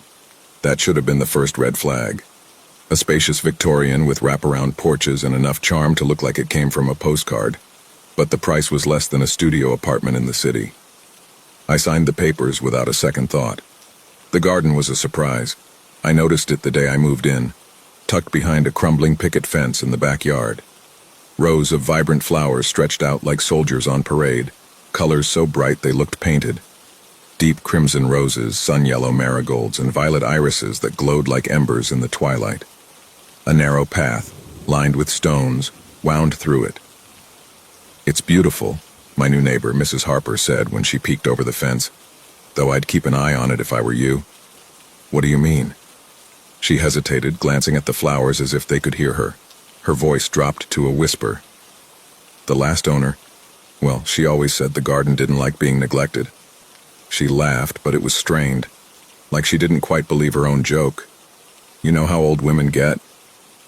I regret not asking more questions, but I was tired and I had a lot of work to do. I spent the first week settling in. The garden required no attention. It thrived on its own, even in the blazing heat.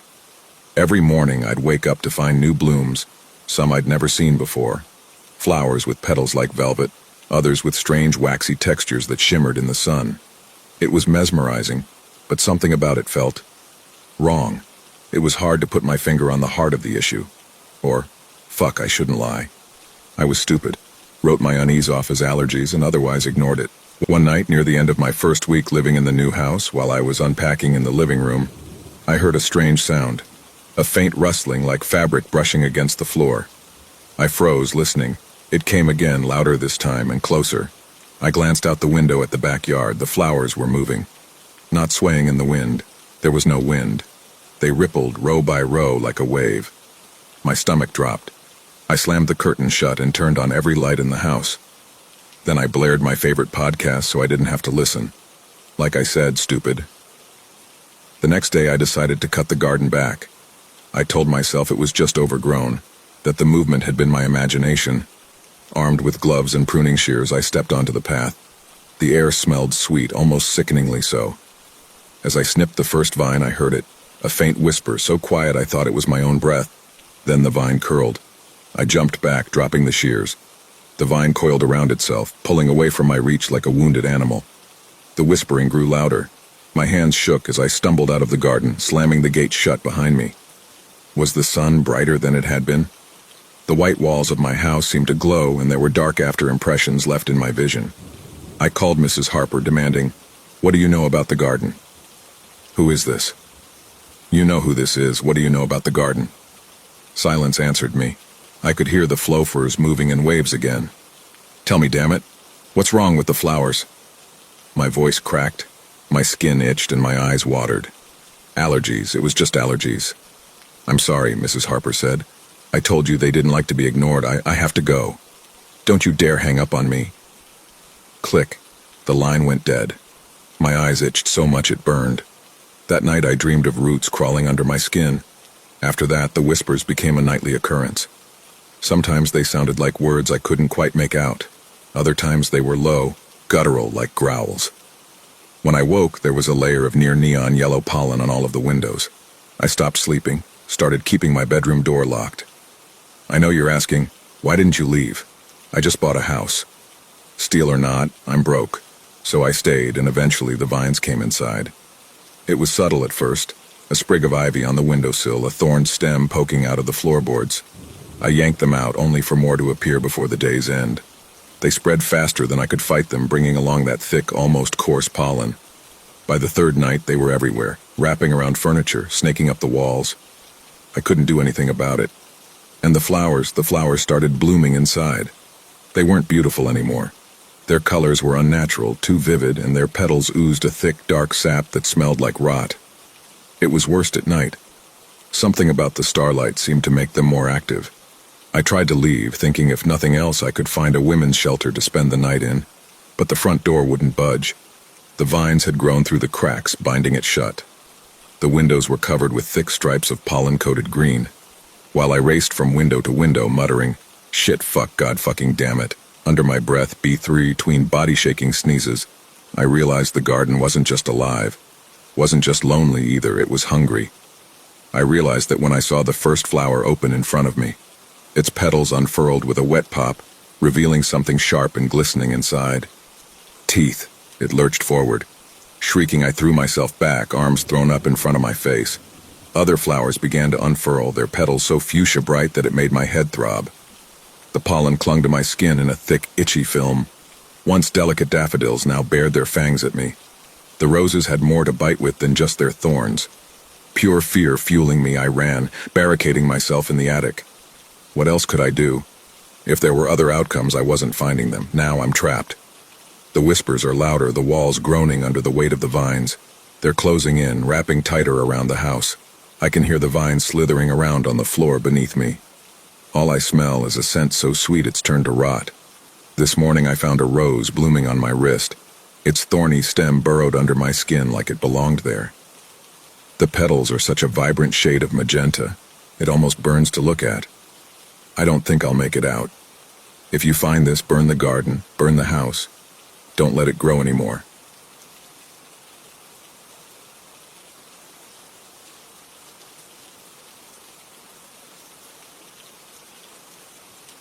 The south of Brazil is not a place you think of when you hear mention of my country.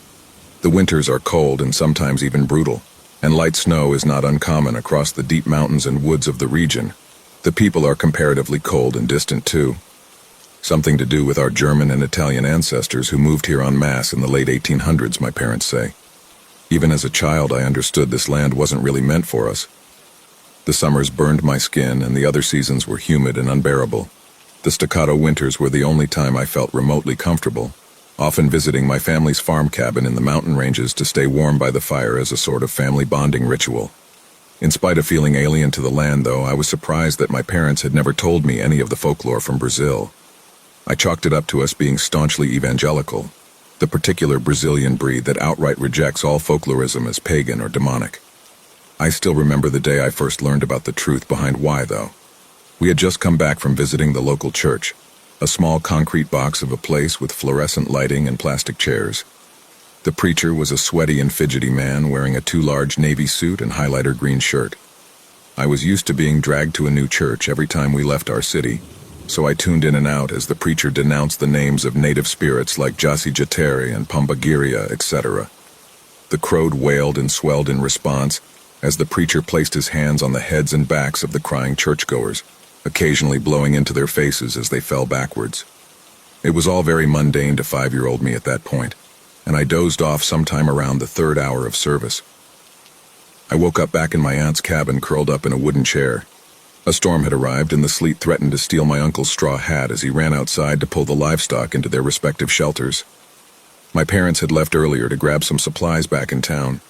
The roads were muddy and treacherous, though, and they had called to let my aunt and uncle know they wouldn't be getting back before nightfall. I drowsily looked around and realized my aunt had prepared a roast for the family, a terrifyingly live-looking hog with an apple in its mouth like I had seen in the cartoons. Gaucho style, she had said with a warm smile. Out of sheer boredom and without my dad's playful ribbing to distract me, I sat with the adults around the massive cast-iron stove. My uncle, with his drenched plaid button-up and wet hair, placed more firewood into the mouth of the stove, causing embers to shoot out at my feet. The pattering of the rain on the tin metal roof above made the atmosphere cozy and meditative, in spite of the noise it caused. With the sun gone behind the storm clouds, the conversation veered from local gossip to trite religious musings, the occasional nagging of my elderly grandmother towards my aunt. And then, once my grandmother retired to bed, the stories began. My uncle gleefully told tale of the mula sem cabeza, a headless horse that supposedly haunts the rural countryside, an unfortunate woman eternally cursed for daring to have relations with the local priests. Even at that time, I had wondered why it was the woman who was cursed, and not the priests for breaking their oaths, but I sat silently eating my pork and feijoada, transfixed by the wild showmanship of my uncle's storytelling. The stories of wild encounters and obvious jokes spun into the night, my uncle eventually tiring and staring into the fire while sipping his mate tea. After a couple of minutes, and for the first time, my aunt chimes in with a story of her own. Do you know when your mom and I were children, we met the Saci Perere? She looked down at me with a knowing grin. I stared at her, surprised by the abrupt change of tone. I, like every other Brazilian child, knew the story of Saci. He was a trickster spirit spun out of native mythology that had blended in with the oral traditions of slaves long ago. He wasn't outright evil as far as children's media portrayed him, but my very Christian family thought otherwise. My mom never told me that, I mentioned, my tone suggesting I needed to hear more. It was a day just like this one. At the time, we lived in a smaller shack, a lean-to made of tin just like our roof. It must have been loud, I exclaim, noting the pitter-patter above. She smiles. It was so loud, your mother said it drove her crazy. She would often leave in the middle of a storm to go frog catching. I was her older sister, though, so I had to get her for dinner when Grandma called.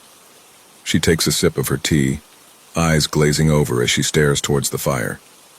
Your mother was wildly irresponsible, a dirty child who often returned home covered in mud. I would tell her stories of monsters in the hopes of giving her more fear of the outdoors, if only to make my life easier. I exhale, the thought of my very strict mother catching frogs in the mud seeming impossibly distant to me. That day the sleet was freezing over, so I worried your mother would get sick if I waited till dinner to find her, and I set out into the woods nearby to look for her usual spots. It was very unlike me to care that much, but if she got sick, Grandma would have hit us with the vara. It's phrased as a joke, but her eyes are melancholy, so I sip my juice quietly in response. I put on my jacket and headed towards the woods where I often found her. To my surprise, a disgruntled-looking man walked out of the woods, his face filled with a concern I couldn't place. It wasn't uncommon for folks to walk into the woods for firewood or to dispose of a sick or dying animal. I recognized this man from our church, but he looked surprised to see me. I waved a hello with one hand while pulling my hood over to protect from the rain, and he did the same, though he wore no raincoat and all but ran back towards the homes.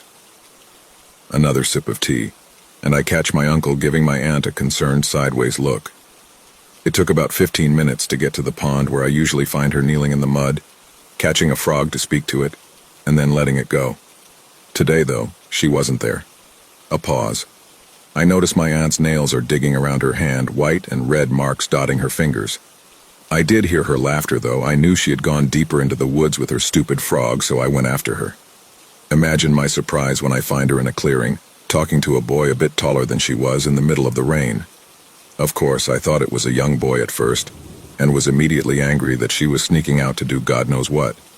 It was the Saci, I say, childlike fear and curiosity breaking any tension in her storytelling. She smiles wanly. The moment I stepped foot into the clearing, that boy grabbed her hand, and I swear to all that is holy that they didn't run but hopped in one massive leap into the woods. I ran after her, terrified of losing her, not registering that I had completely lost my sense of direction. After 30 minutes, I was in the middle of the forest alone, shivering from the rain and with my boots full of mud. I had no idea where she had gone or how I'd even get back if I found her. I was still a kid too then, only a few years older than you. What happened then? I asked, terrified for my aunt and mother. Until then, I had lived a comfortable, sheltered life and couldn't imagine going traipsing in the woods like this. Night began to fall and I began to cry. I stopped worrying about your mom then, and began to cry out for your grandma in the hopes she or someone would hear me. When the sun finally fell behind the hills, I curled up by a tree and started praying like we had been taught. It was then that I was hit by the stench of what seemed like a cigar. I thought at first that my dad had come back looking for me, since it smelled similar to his cigars. But my hopes were quickly dashed when a figure appeared in front of me, silhouetted by the moon. Her nails are tapping her cup now, audibly clinking. It wasn't Grandpa, no, and it wasn't the boy I had seen vaguely earlier, though it was the same size.